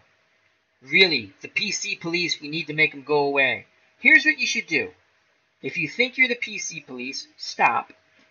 Think like this. Treat people the way you want to be treated. That's all you have to do. And things will be A-okay. It's really funny to me that the people who seem to want to say, oh, we're for this, we're for that. They're the ones trying to take your freedom of speech away. Think about that. Chew on that for a while. They're a certain word, but I'm not going to say it. Anyhow. Yeah, Looney Tunes, too violent. Not on the best cartoons ever. Some of the funniest cartoons. Now, were they racy? Were they violent? Yeah. It was a cartoon, though. Could they be edgy? Was some of the stuff possibly ethnically insensitive? They did one on Christopher Columbus. I'm Italian-American, right? I laughed all the way through that as a kid. Didn't offend me. I thought it was funny. Because what they did was they took something I was familiar with, eating pasta fazool and all these things. It was just funny. It didn't offend me. Okay? Now, they might offend some people. Don't watch it. Don't watch it. So, Clinton Park, sledding had a great... Oh, sledding was so much fun in the winter. I agree. That was a great winter event. The other thing we used to do, one of my friends and their neighbors, an elderly couple, the grandkids would come over, and we would make, well, the grandfather would make an ice rink for us. We played hockey in the two combined yards because there was no fence. That was a lot of fun. We played ice hockey. Clinton Parks. Al, did you ever live on the east side of Massachusetts? You remember Rex Trailers Boom Town? No, I did not. I always lived out in the west. Acorn fights. We did that too. We threw everything at each other. If we could pick it up, we were throwing it at each other. We used to make rubber band guns, which consisted of finding a flat piece of wood, which you could find because a lot of people had gardens in our neighborhood. And so you get this flat piece of wood that they used to tie tomato plants. And then you'd get the clothespin, you know, the ones that look like teeth that open like this. And that was your trigger, and you nailed it in. And then for ammo, you'd rip apart the clothespins, and parents got pissed. We used to wait. And you find rubber bands, and you do it, and you lock. Man, if you got hit with one of those suckers, it hurt. We were extremely violent as children, but we grew up okay. We grew up okay. You know, we played in the mud and dirt. It's okay. The world wasn't a horrible place. It's not horrible now. It's just changed. I don't know. Moni, did you ever see the Blondie movies based on Blondie and Dagwood and Baby Dumpling Bumps? You mean the old black and whites? I've seen those. Yeah, they're pretty funny. Jerry Ball, Slingshot Wars here with rocks, Al, LOL. Oh, yeah. We also did BB gun fights, which was not the brilliant thing. Man, I was a magnet for BB guns. I got hit in the neck, under the eye, in the knee. Yeah. Clinton Parks. Hey, I learned my classic music and opera from Bugs Bunny. That is so true, Clinton. Welcome to my shop. Let me cup your mouth. Daintily. The Barber of Seville. I learned that from Bugs Bunny, except it was the Bunny of Seville. They did the whole opera, and you can find that on YouTube, to a Bugs Bunny cartoon. It's absolutely awesome. The Bunny of Seville, which is the Barber of Seville. I mean, I don't understand how people get offended by that stuff. Yes, Moni says they're on Boomerang. I don't have Boomerang. Well, I have some Looney Tunes on D. They should be on Saturdays where they belong. There's no cartoons on Saturdays on the networks anymore. Jerry Ball was never a big cartoon kid. Oh, I love cartoons, Jerry. Looney Tunes are my favorite. The boxing one with the Crusher is absolutely hilarious. Then they do a wrestling one with the Crusher, Bugs Bunny. They did a lot of sports ones, which were good. Ken Castro. Trailer Dog. Yes, Clinton Parks. I don't remember that. I was not from the East Coast, the east side of Mass, though. Broke Black Man 94. Flat piece of wood, you say. Sounds like the taste of my brother's girlfriend's cooking. Good one, bro. Moni, for sure, Clinton Parks. Those and Woody Woodpecker cartoons, great classic music exposure. Absolutely. Woody Woodpecker annoyed me, though. I used to root for anyone who wanted to kill Woody Woodpecker.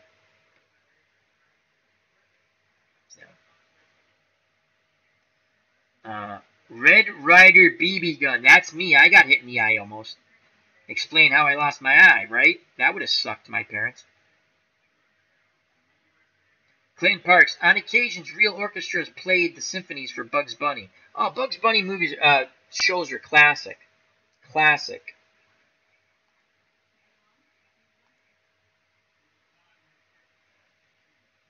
See, it's going to be even better, our little chat show here, when we can get people in the chat. And everyone can talk. People who want to, you can still put messages in the chat. That's fine. No one has to come on live. But I think it might be fun. Ken Castro, Al, be careful. You might trigger Jerry, LOL. Jerry, I triggered him. He deleted the message. Oh, boy.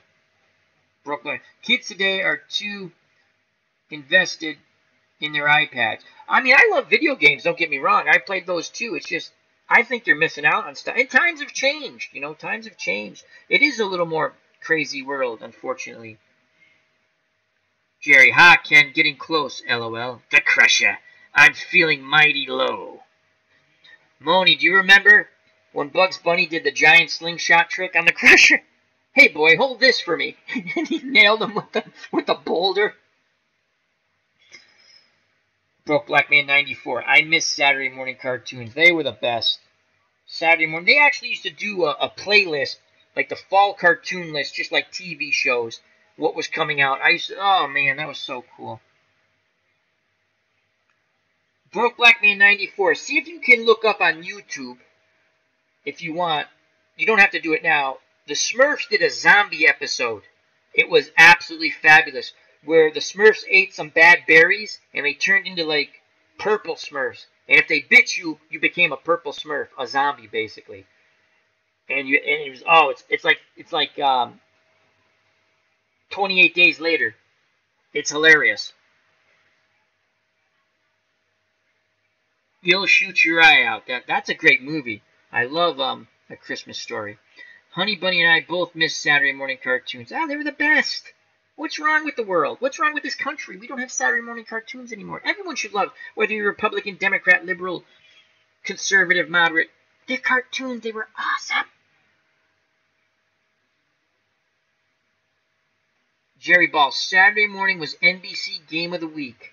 Absolutely. I saw a ton of Mets games because you had Mets or Yankee games on Game of the Week. They give you the regional coverage, and if the Red Sox were playing at night, I actually on Saturdays didn't want the Red Sox to play in the daytime because I wanted to see different teams. I got to see the Cubs play against the Mets, St. Louis, because there's no cable TV then. So, Clinton Parks, when I was living in Ballston Spa, New York, sounds very, very fancy.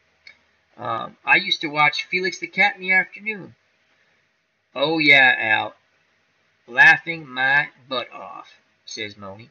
Here's one I used to watch in the afternoon, Deputy Dog. I can't remember the cartoon's names, but he was a character, Deputy Dog.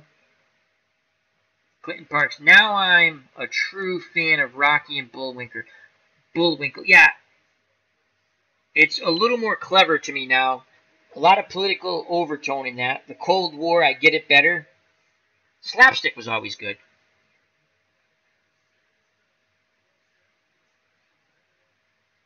Moni says, nah, nah, nah, nah. That's what the Purple Smurf said. Oh my god, you've seen it. It was an awesome episode.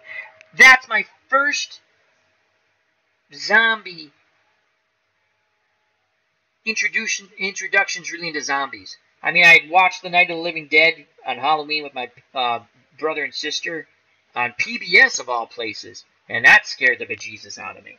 But yeah, you're right. Nah, nah, nah, nah, nah. The Purple Smurfs. Don't let them bite you in the tail. Can you say bite on tail on YouTube? Al, it's about 40 miles north of Albany. Thank you, Mr. Parks.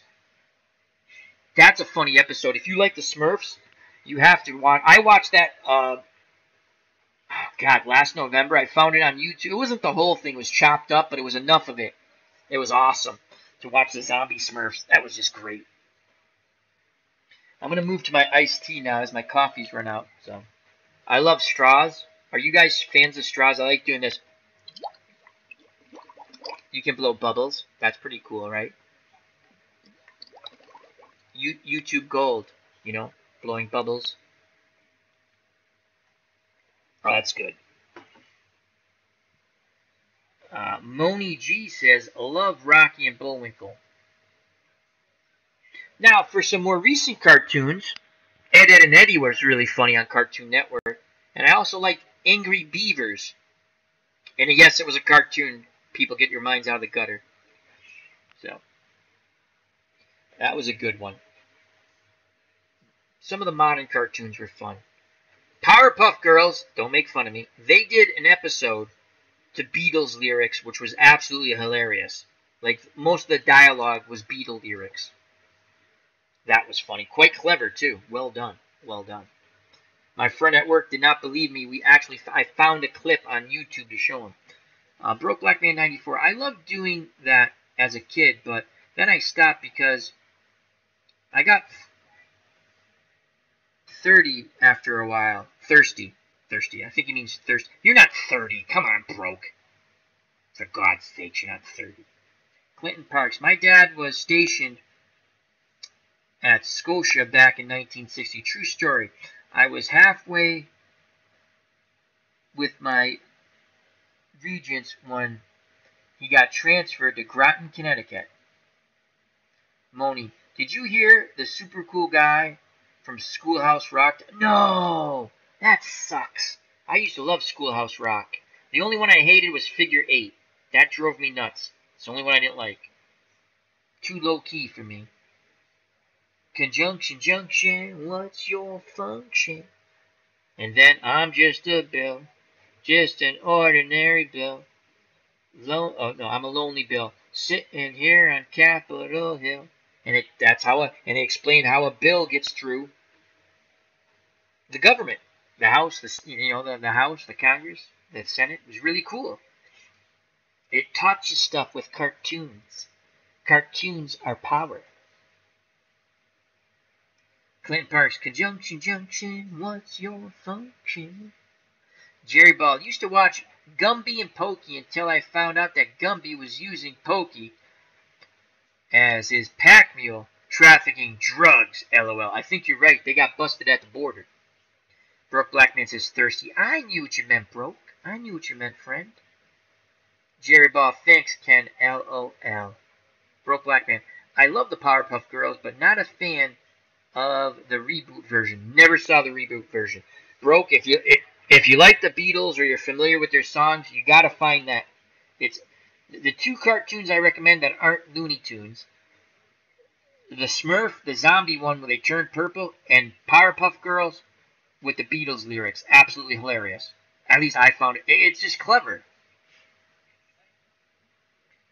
Ken Castro, you're still the best, Jerry, LOL. We got a love fest, a bromance going on between Ken and Jerry. Ken Castro, he's talking to you, Jerry. Mine's in the gutter. I saw that. That was clever. That was funny. Clinton Parks, I have to get some sleep. Sorry, gang. I'll be on tomorrow. Let's have some fun. We shall. Thank you very much, Clinton. And as always, health and happiness to you, my good friend. Take care. Enjoy the gardening with Honey Bunny. Tell her we say hello, as she is an extended member of our much dysfunctional but loving family that we have for friends of the chat, or friends of the channel. FOC in the house. So, Clinton Parks has bid his fond farewell, and we wish him all the best. He'll be back with us soon. Good luck to the gardening. Should we continue on with the show, folks? We shall take a vote. I still have more iced tea. As Broke Black Man says, take care. Here's some good Looney Tune cartoons. Bugs Bunny, the Crusher, the boxing one, the wrestling one. If you're a sports fan, absolutely hilarious. Barber of Seville one, the Bunny of Seville. Then they did one in the 60s when they had the TV show. They toned them down slightly, but they're still funny. Not as funny as the originals. Where he meets Dr. Jekyll, and the famous line is, "You are a mental case." And again, they wouldn't say that on TV now, but I would laugh as a kid oh, what a funny cartoon. So many funny cartoons.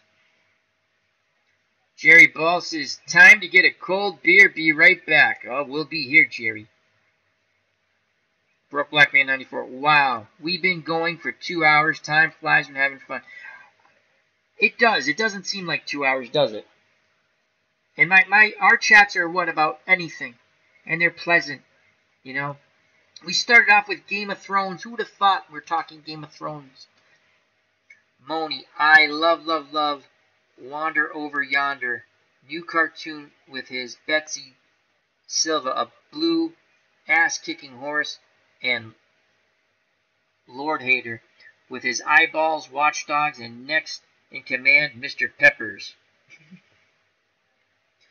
Oh, Broke Black Man has hit it out of the park. The greatest Looney Tunes cartoon ever.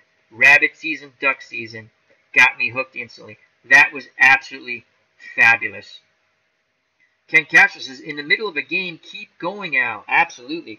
What game? What are the teams, Ken? And give us an update. What are you rolling? As Ken is playing a tabletop baseball game. Yes, we like tabletop baseball. It's fun. We like video baseball games. They're fun. We like talking about stuff. It's fun. Look, we're all having fun. See? It could be like this in the world if everyone just listened to me and voted me dictator of the universe. So that's our next thing, to get me as dictator of the universe. Okay, it's kind of harsh, but I'd be a nice dictator. And Looney Tunes would be back on the air. Come on! So, rabbit season, duck season. Do you remember how many times they shot Daffy Duck in that, and his bill would go to the side? And then he got so mad, he says, I'm a fiddler crab, shoot me, shoot me. Remember he just started naming animals? That's probably the funniest one, Broke. That home run, Broke Black Man 94 with rabbit season, duck season. That is a great one. So many. They did one they'll never show again. Does everyone remember Speedy Gonzalez? Anyway, Ken Castro says, 2015 Blue Jays 3, the 2017 Astros 1. Batista 2-run homer off McCullers, top of the 8th. That's a good one, Ken. Broke Black Man 94. Al will be Negan if he was the ruler of the universe. No. Come on, Broke. You know me better than that. A little bit, but not to the total extent of Negan. Moni, awesome. Bugs Bunny with Gossamer. Don't go down there. It's Doc. Remember when Bugs Bunny would do his whole hairdresser thing, which again is probably offensive to some people? How, I don't know. It's a cartoon. It's meant to be funny, to make you laugh. They take a stereotype and doesn't mean that's what really happens. That doesn't mean that's what those people are really like, whether it's an ethnicity or whatever. It's a cartoon, people. Again, I'm Italian American. They did a Christopher Columbus cartoon. Everything was over the top when it came to Italian. It was funny. It wasn't offensive. Good God. But the Gossamer one, Bugs Bunny plays a hairdresser. Oh my Lord, is that hilarious. Broke Black Man 94, Spaghetti Wednesdays. Yep, with ice cream. Who delivered spaghetti? Who delivered ice cream? And who delivered pancakes with a smiley face? Negan did. Remember that. Ken Castro. With 9 games remaining, not looking good for the Astros, who are on the outside looking in regards to the playoffs. Oh, this is the league you were talking about the other night. Wow, you're down to 9 games. Cool. So who's in the lead now, Ken? In that league that you're rolling? Are you using No. Are you using APA, right? As I got hooked on Strat again now that I can roll my own dice. It brings back fond memories as a child. Yeah. I think they should bring back cartoons on Saturdays. Jerry Ball is back with an alcoholic beverage. And what is your beer of choice, Jerry? So we're waiting for Jerry's beer of choice. We are now at 1:20 a.m. Eastern Standard Time on the coast of the United States of America. Ken Castro says both Strat and APA. It's a combined league?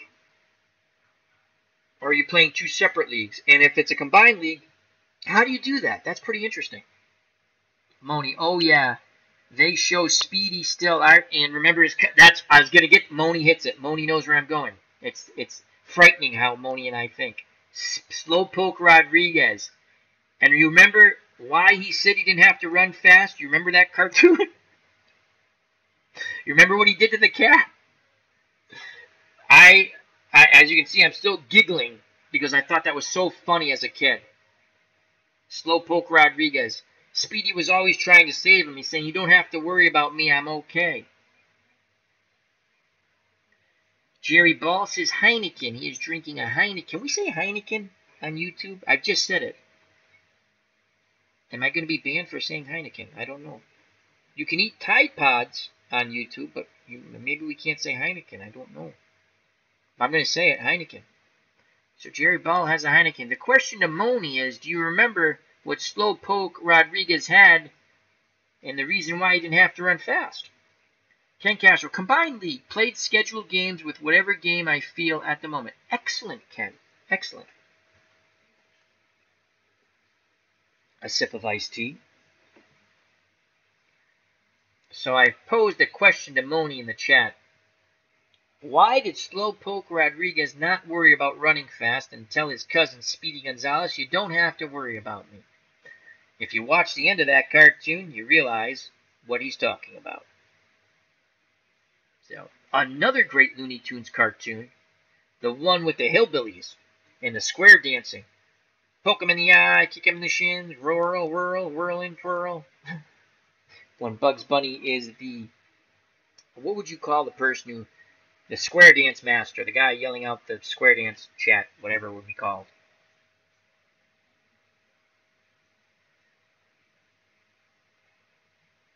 Moni G, it just isn't the same because they have 24-hour channels of cartoons. Yeah, they're always on. I don't have Boomerang. That's what stinks. Moni, do you remember, though, what Slowpoke Rodriguez had? And that cartoon will never be shown on TV, at least in the near future.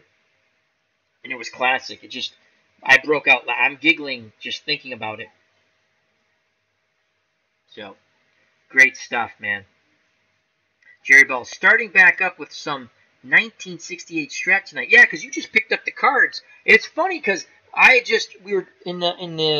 rolled those two games yesterday with the Bob Gibson and the Denny McLean challenge against 2017, the 12 teams I deemed the 12 best teams of 2017.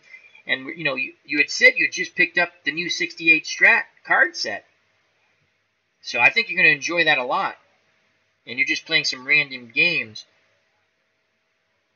Jerry Bell, I got rid of my cable, thank God. I need to cut back on my cable.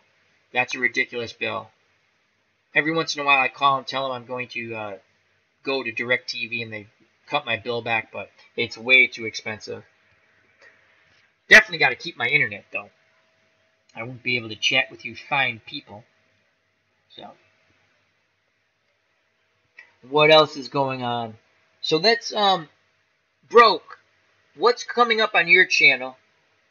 I know you have the Gotham reaction, recap, and review, as I call them. What else is coming up on your channel?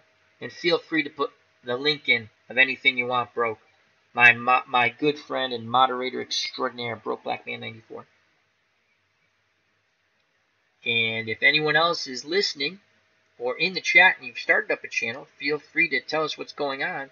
It's one of the main reasons we do Chat with Al. Now, grant you, we go all over the place.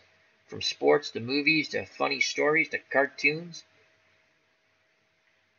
To even a little dabble in some politics, but not really. We like to discuss the politics of Westeros. So, anyhow. Again, I did today, or yesterday, bout number 9 in my heavyweight championship tournament. Joe Bugner and Joe Lewis squared off. It was a very good fight. Check it out if you want. Broke Black Man 94 says, next video should be Westworld. Right, because that's coming up on Sunday. Now, Broke, you really do enjoy that show. I've watched it here and there. Sell us the show, Broke. Tell us why we should watch Westworld. I think AU Pac-Me would love that question. I channeled my inner AU Pac-Mule, another good friend of the channel. Moni says, all I can think of is Tom and Jerry when Jerry has his tough guy cousin come and rough up poor Tom, then leaves him the outfit when he leaves. Yeah, that's pretty funny. All right, Moni. Moni's asked me, okay, in the cartoon with Speedy Gonzalez and Slowpoke Rodriguez, and I believe that's the only time Speedy's cousin, Slowpoke Rodriguez, is in the cartoon in Looney Tunes. At the end, when the cat grabs him, he pulls out a revolver that would do Pancho Villa proud and shoots the cat in the face. And then he does the whole blow on the barrel thing. And he goes, and I want to say he says, I don't have to run fast. Something like that. And it's wicked funny. Now, will they ever show that cartoon ever again? No. So, very funny cartoon. I wonder if I could find a clip.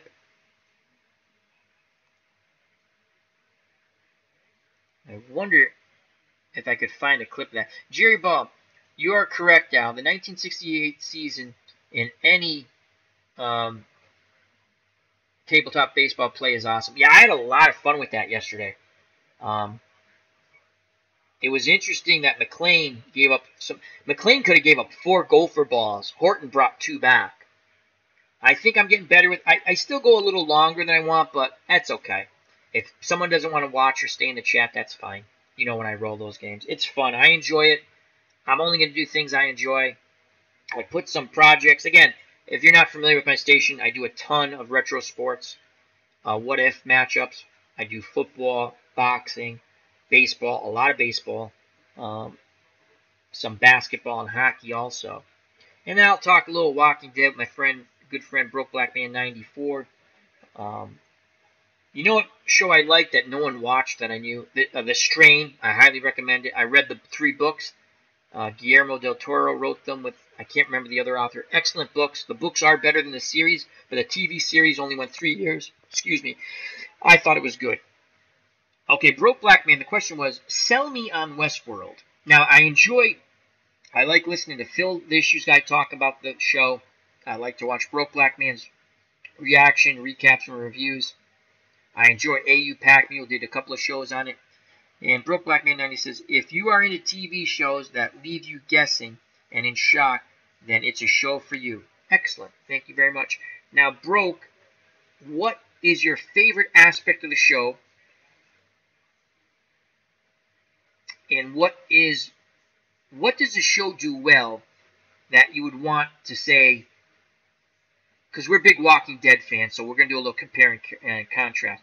What would you like to see The Walking Dead do the same as Westworld? Moni, Broke, unless you're going to hook me with a cheater code and watch some, you're chasing me away, aren't you? And Broke Black says, I wish I had a cheat book for Westworld. Well, Moni, there's an app called Showbox, and it's a very good app, Moni, and I guarantee you on that app, just don't download anything on it, and don't put it on your computer. I recommend putting it on like a tablet. Something you don't do, not that there's anything bad on it, but just, I have that on my Kindle, and it's a good app, that's all I can say. And also Mobdro. Mobdro is an excellent app for live TV.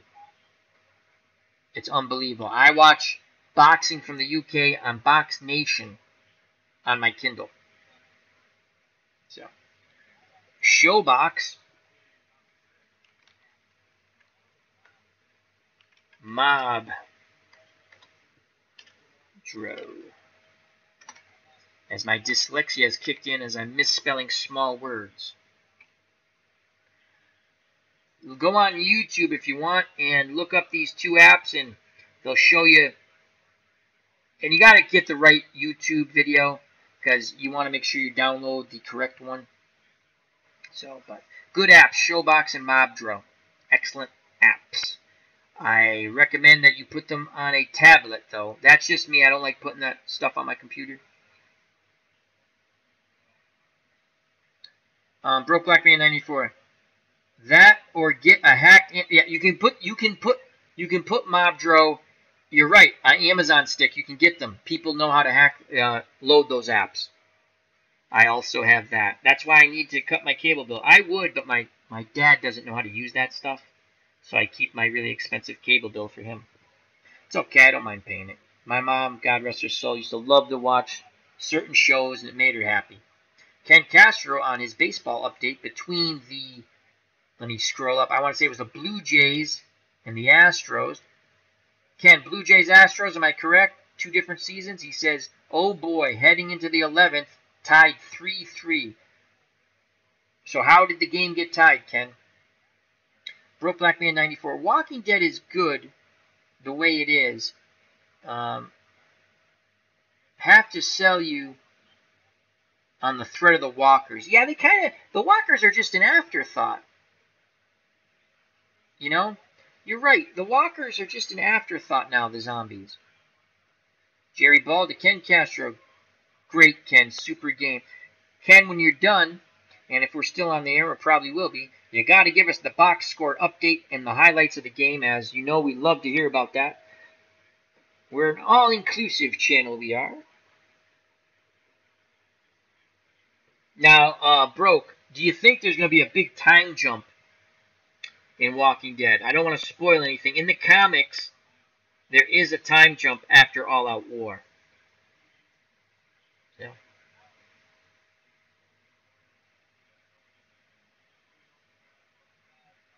Broke Black Man 94. I'm stressing out, reading my messages with grammar mistakes. That's okay. I make grammar mistakes all the time.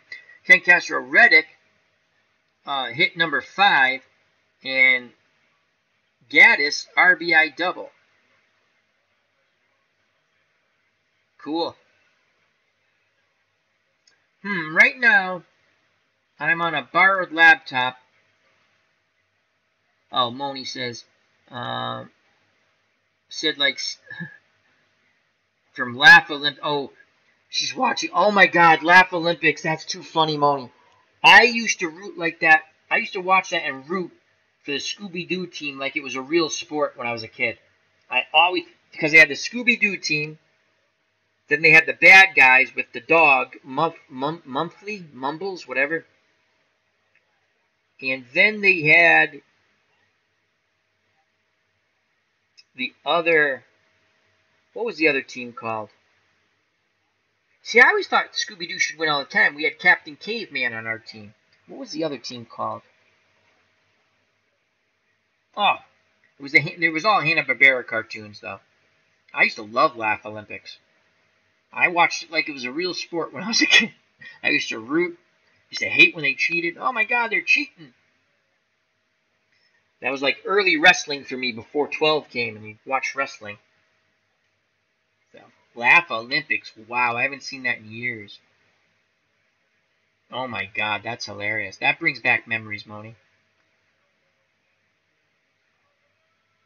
That is funny. Broke Black Man 94, check out his wonderful channel. He's in the chat, as well as Clinton Parks, who just left for Clinton Parks National Pastime 3. A lot of baseball on there. Broke Black Man 94, movie and TV reviews. I have listed friends of the channel in the chat up above and also on the page. Check out the good friends of the channel, and you might find something you like. In fact, I know you'll find something you like. Also, we had What's Blazing in Sports earlier on in the chat, Mr. Utah Mike, amongst others.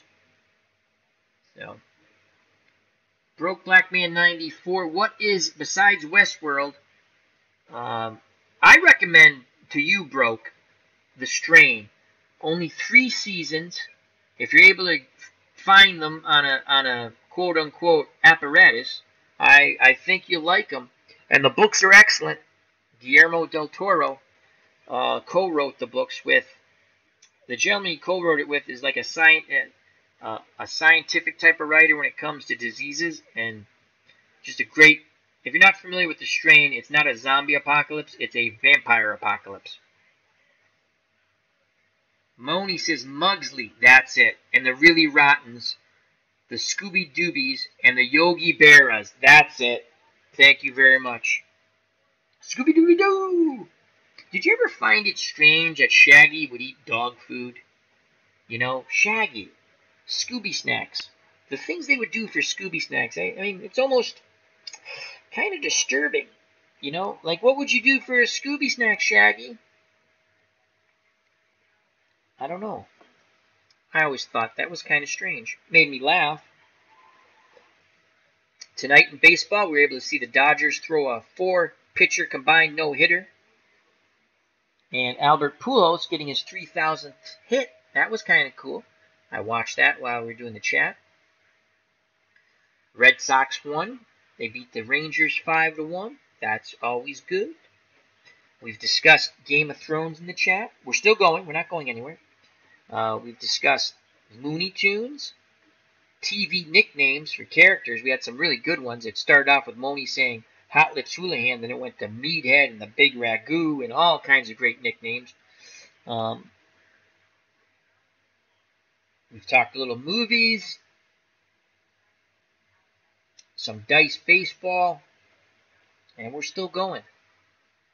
Still going.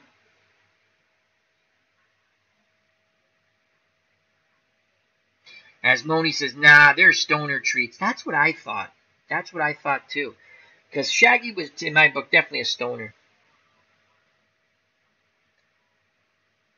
Jerry Ball says, who knows what's in a Scooby Snack, LOL. I think it's like that episode on Barney Miller when Wojahowitz's girlfriend. Barney Miller was a comedy police show. They were detectives in New York.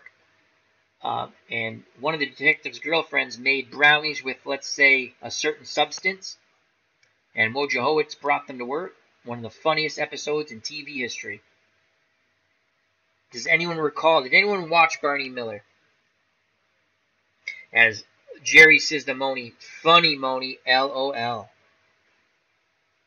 I'll tell you some of the favorite TV shows from the 70s I liked. I love the Rockford Files. Love that. Love Barney Miller. Oh, good stuff. Barney Miller always made me laugh, and it made you think too, because there was always, even though it was a comedy, they had relevant issues of the day, I'd say. It was a very, very good show, Barney Miller. Broke Black Man 94. The last episode I seen is when the bald CDC guy stole the book with the hybrid vampire. Oh, so you've been watching it. Excellent.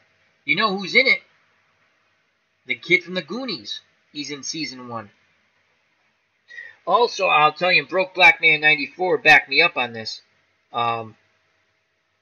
Netflix, 2 seasons, Stranger Things. I love that show, Stranger Things. Jerry Ball, loved Barney Miller, got the DVDs too. Yeah, loved Barney Miller. Jack Sue, before he passed away on that show, he was hilarious. They just had a lot of good comedy on that show. And they touched relevant issues. Not all the time, but most of the time. Broke Black Man 94. I don't know why I haven't finished the series because I'm a vampire. Oh, you gotta watch. What's great about The Strain is how the vampires, they need human beings on their side because they can't do everything on their own. And how they can easily corrupt humans to turn on their own. That's what made it intriguing to me. And the books are excellent. If you like reading books, it's a 3-book series, quick reads, very good. Moni, G, and Scooby eats crazy big people food. Yes, he does. They're always stoned. I agree with you, Moni. Broke Black Man 94. Yeah, the best friend, co-worker who got turned. Moni, I love the Goonies. Oh, Goonies is awesome. The way I describe Stranger Things, Goonies meets Alien meets The Thing with Kurt Russell and Halloween. More on the fun, goofy side, but there is violence and people die. Broke Black Man 94, at least infected. Yeah. And the way, I think The Strange is well done. Now, that was on FX, so they didn't have the biggest budget.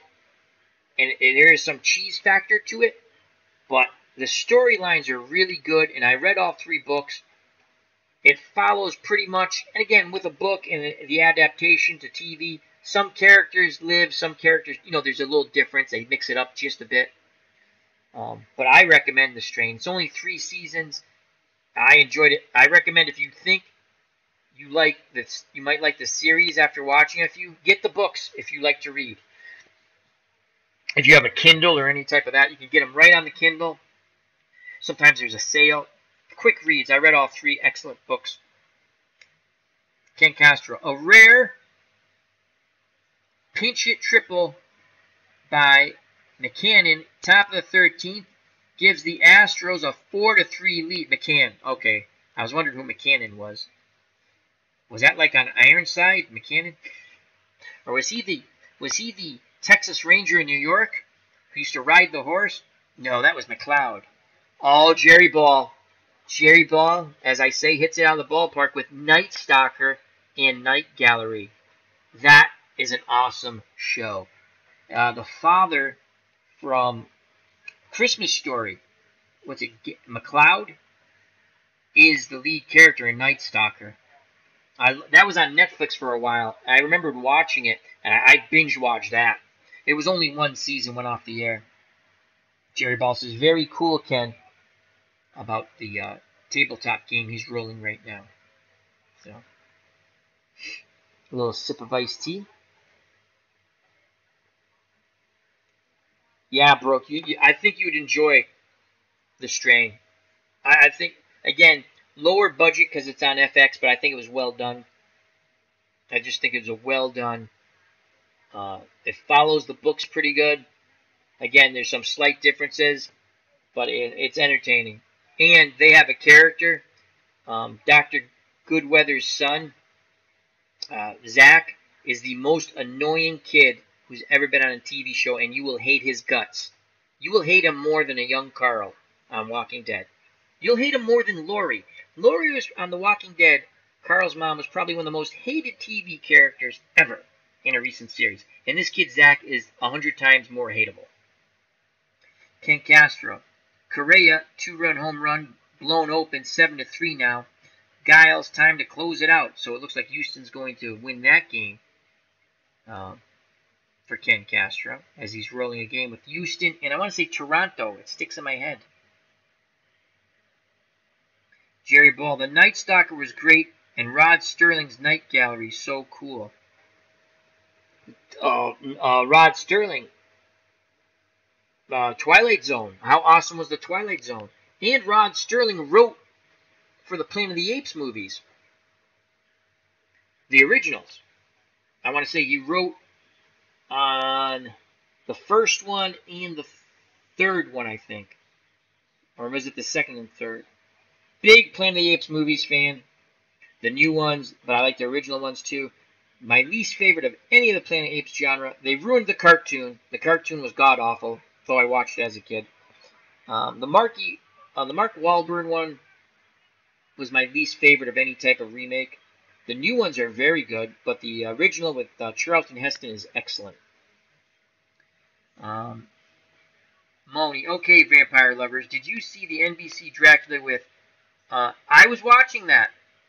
It didn't last the season. It was canceled after only 1 season, but I really loved it. I liked it. They were playing him off. The one thing with that was they're making him...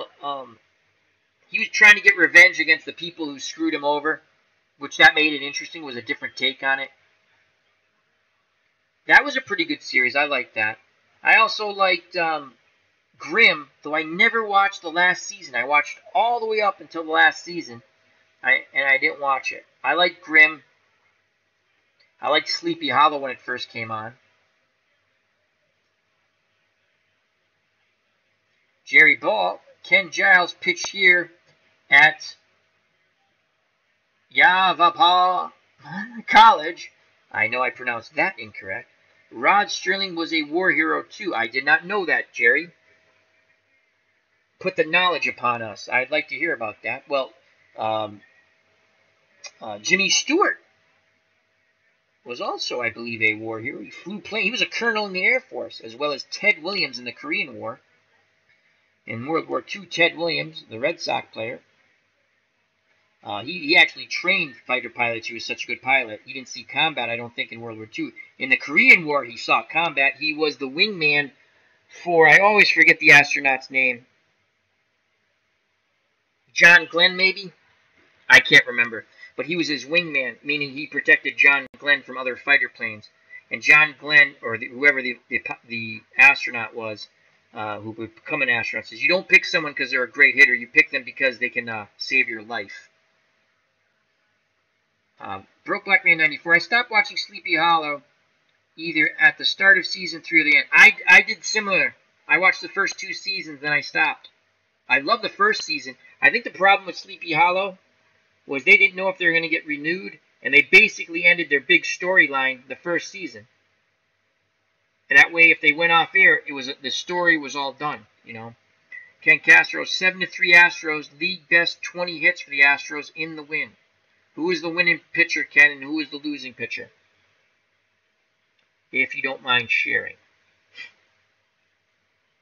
1:47 a.m. Eastern Standard Time, United States of America, and the chat is going strong.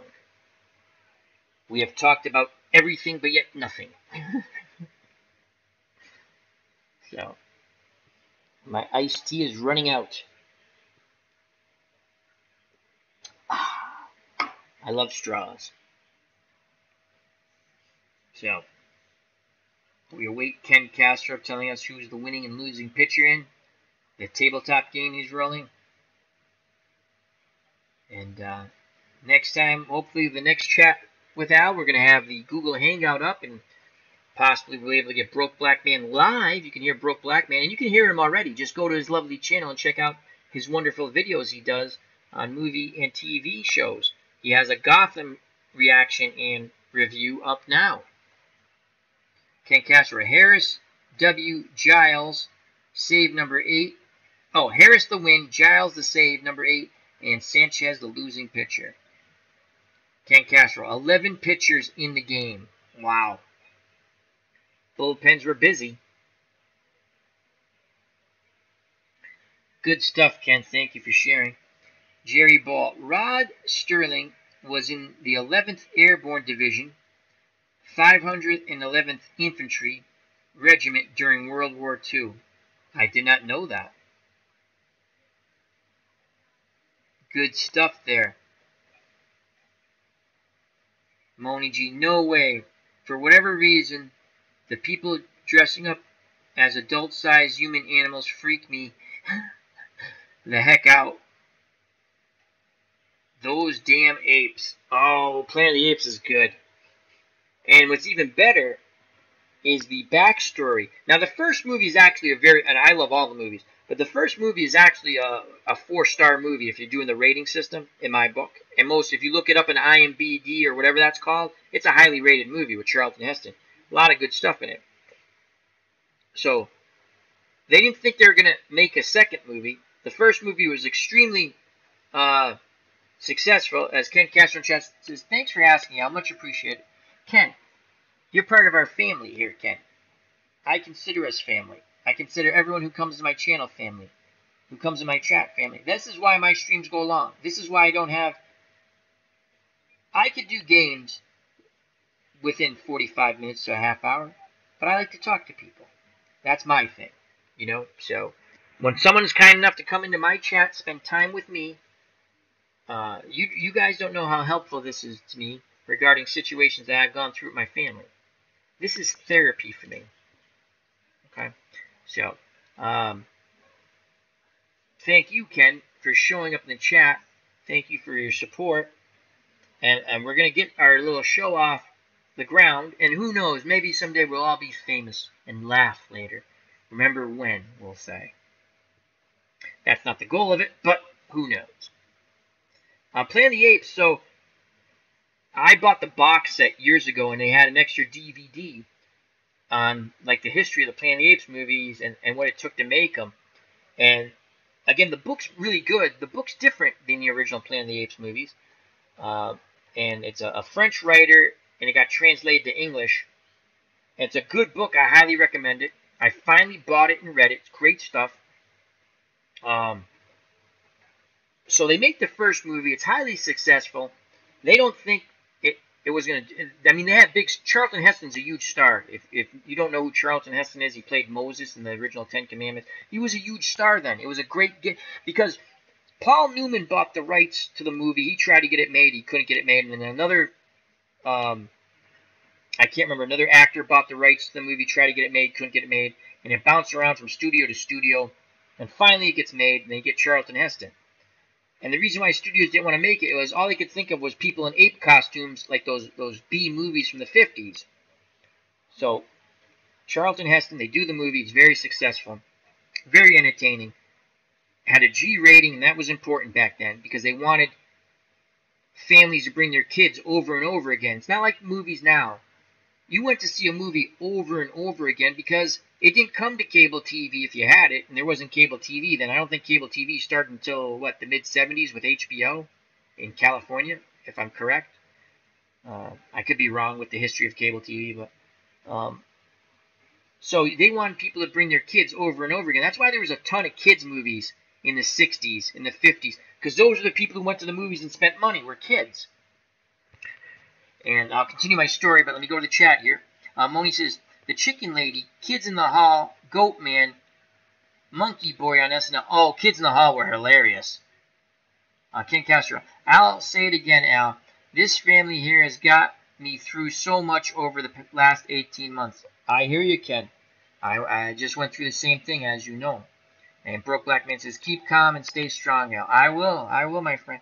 People don't, and I'm not going to go through it. People who know me know what happened, but the people I follow and the shows I watch got me through a lot of times just where I was able to relax and get my mind off things for a little bit. Jerry Ball, 1943 to 1946, Bronze Star, Purple Heart, Good Conduct Medal, and many more. And that's Rod Steiger, Twilight Zone. Fine American war hero. Wild Game Ken, thanks for the update, brother. Absolutely. Moni, yeah. Those damn apes ruin all that half-breeds. Anyway, back to my Planet of the Apes thing. I know you guys don't want to hear it, but I'm going to tell you the story. So they make the first movie. It's highly successful. They make a ton more money than they thought. That was the highest grossing sci-fi film ever at the time. Okay? Because sci-fi films, no one wanted to do them. They were kisses of death. So it does well. And now they want to make a second movie. So they go to Charlton Heston, and this is all in the DVD I have. It's absolutely fabulous. They go to Charlton Heston, who has a pretty good sense of humor, fairly nice, God rest his soul. Was a good guy, never too many bad. I never heard anyone. I read a lot about him. Nothing bad to say about Charlton Heston. I've never, if someone, whatever, they can tell me. He doesn't want to do it because he just did Omega Man, which is, if you've seen the Will Smith Last Man on Earth. What was the one? What was that? Will Smith, the movie Last Man on Earth. The book was Last Man on Earth. The one with the it's like the vampire apocalypse. I can't think of the name of the movie now. Anyway, he did Omega Man, which is basically the same movie. Jerry Ball. My favorites with Charlton Heston: Soylent and Green and Omega Man. Oh, remember what Soylent? Don't eat the squares, Jerry. Don't eat the squares. Ken Castro says to Jerry, 3 games separate the last 4 teams for a playoff spot. Oh, that's going to be a good race down the stretch, Ken. So, what was that Will Smith movie? Everyone dies, Last Man on Earth. What the heck was it? Anyway, you know what movie I'm talking about, people. You've probably seen the movie Will Smith. You know, he has the dog. He's a scientist guy for the army. Anyway, Omega Man's the same thing. Charlton Heston just finished Omega Man. He didn't want to do the same type of action movie. So he politely says, no, I don't want to do it. And so they go back and they start pitching their idea. And they go, you haven't mentioned Chuck, meaning Charlton Heston. It's the people. Yeah, don't eat the squares. Don't eat the squares. I Am Legend. Thank you, Broke. Anyway, Charlton Heston did the same movie. Not the same, but, the same. It's based on the same book, Omega Man. And Vincent Price did Last Man on Earth, I think, which is really good. That's considered a B movie, but it's a really good adaptation of the book, the Vincent Price one, as well as I Am Legend with Will Smith. So they go, we can't have the movie without Charlton Heston. So they go back to him, and they go, listen, Chuck, can you please do the movie? And he goes, I really don't want to do it. And they go, well, how can we get you to do this movie? He goes, I'll do the movie. Whatever you kill me off in the first scene, whatever you're going to pay me, don't pay me, we're going to give it to charity.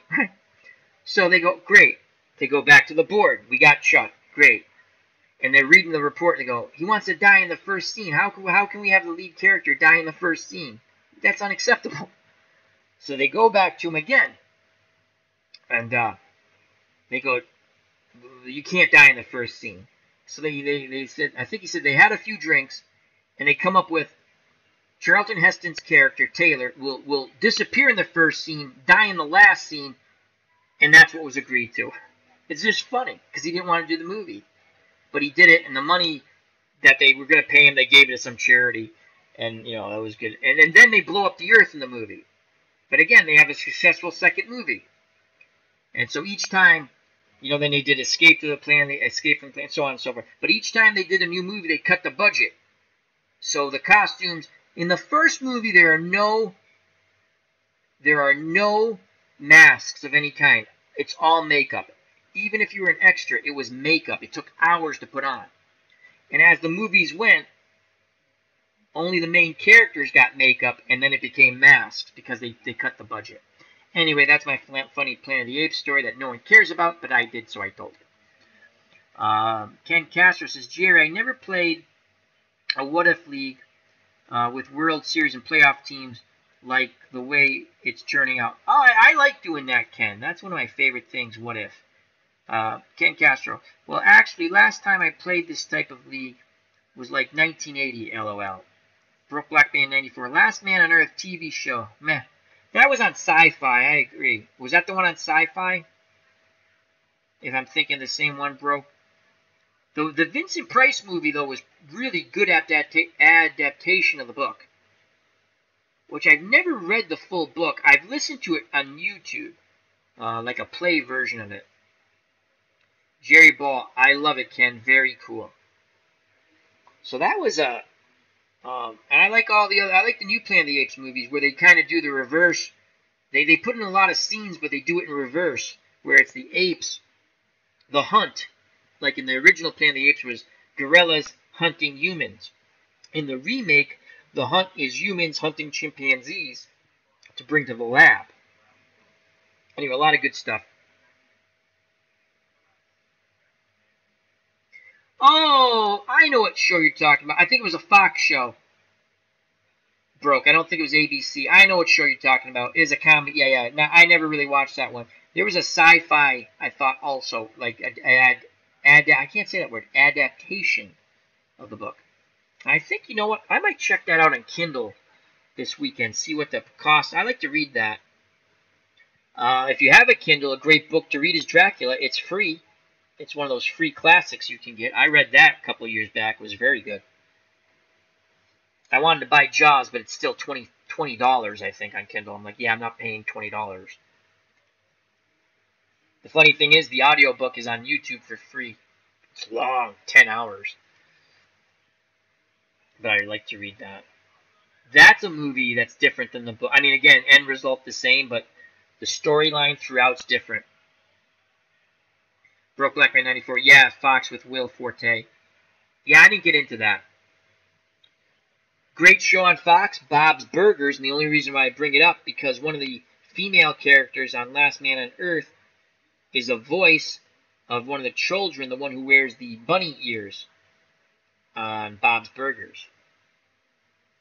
Bob's Burger, very funny. One of the funniest cartoons on TV now. Bob's Burgers on Fox. I think it's much better than Family Guy. And I used to watch Family Guy. Bob's Burgers. Lots of fun. Broke Black Man 94. Gotta love YouTube for free audio content. Absolutely. Absolutely. I was going to... Here's another story. Another thing. The Thing. There's 3 movies adaptation of a book, of a short story called Halt Who Goes There. That in the 1950s, they made one of the first, again, another Everyone stayed away from sci-fi. Bob's Burger. Yep, you're right, Ken. He's the voice of Archer. Yeah, I love Bob's Burger. Absolutely hilarious. Absolutely hilarious. I can relate to that show so much because growing up, we had a two-family house. My dad's barber shop was downstairs. My mom's seamstress shop was downstairs, and we lived upstairs. It's just hilarious. Uh, Jerry Ball. I only read the good book, the Baseball Encyclopedia, LOL. Oh, Jerry, open up your mind. It's a good book, but you can read other things.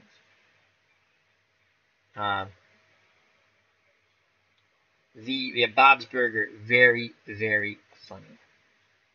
And that threw me off. I forgot what the heck I was talking about. Couldn't have been that important.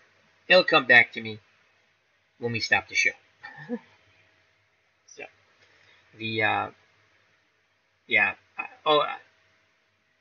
Moni G, thanks, Al. I'm a first timer, and even though I'm a super geeky, dorky nerd, is impossible to ignore you. Your chat has been very welcoming and very, very cool. Everyone's welcomed here. Broke Black Man knows the type of people I don't like. Though, believe me, but everyone's welcomed here. As long as you're respectful and cordial. I've seen you in other chats, though, Moni. Bro, I've seen you in, like, I think this is the same person. I could be wrong, but you're welcome. I'm glad you showed up. I'm glad you enjoyed this. Again, my normal thing, we do retro sports. When I do chat with Al, it's just, as you see and hear, Moni, we talk about, we go off in all directions. And I think that's what's fun. It's like real life, all different directions. So, we have a nice, fun community. Friends of my channel, I don't think there's one jerk. Not one. Because they wouldn't be friends of my channel. So, I'm trying to remember what the heck I was talking about before we talked about Archer's voice. That drives me nuts when I forget things. Don't get old. Anyhow, thank you very much, Moni, again, for taking time out and spending it with us. Greatly appreciated. And my iced tea's almost gone. But when the iced tea goes, the show ends. Broke Black Man says, this is known. Yes, it is, bro. Yes, it is. Yes, it is. I met Broke Black Man 94 on a Johnny the King chat.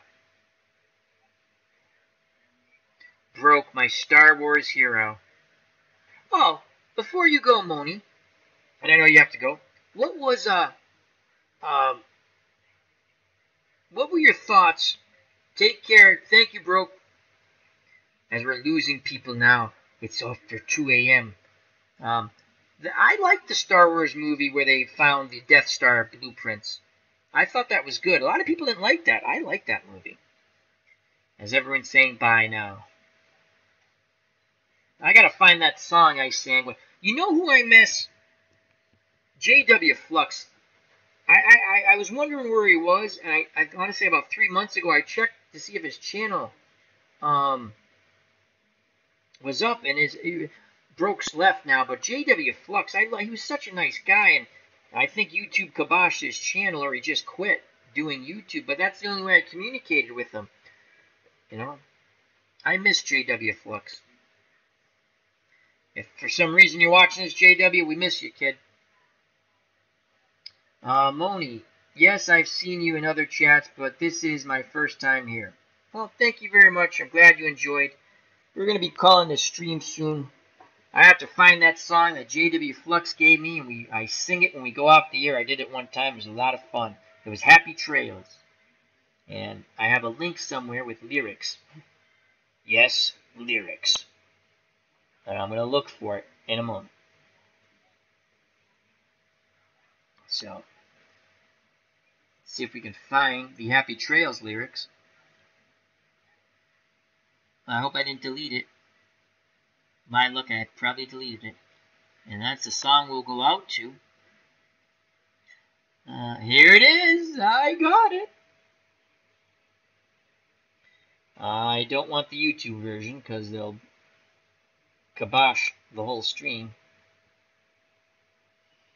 Okay.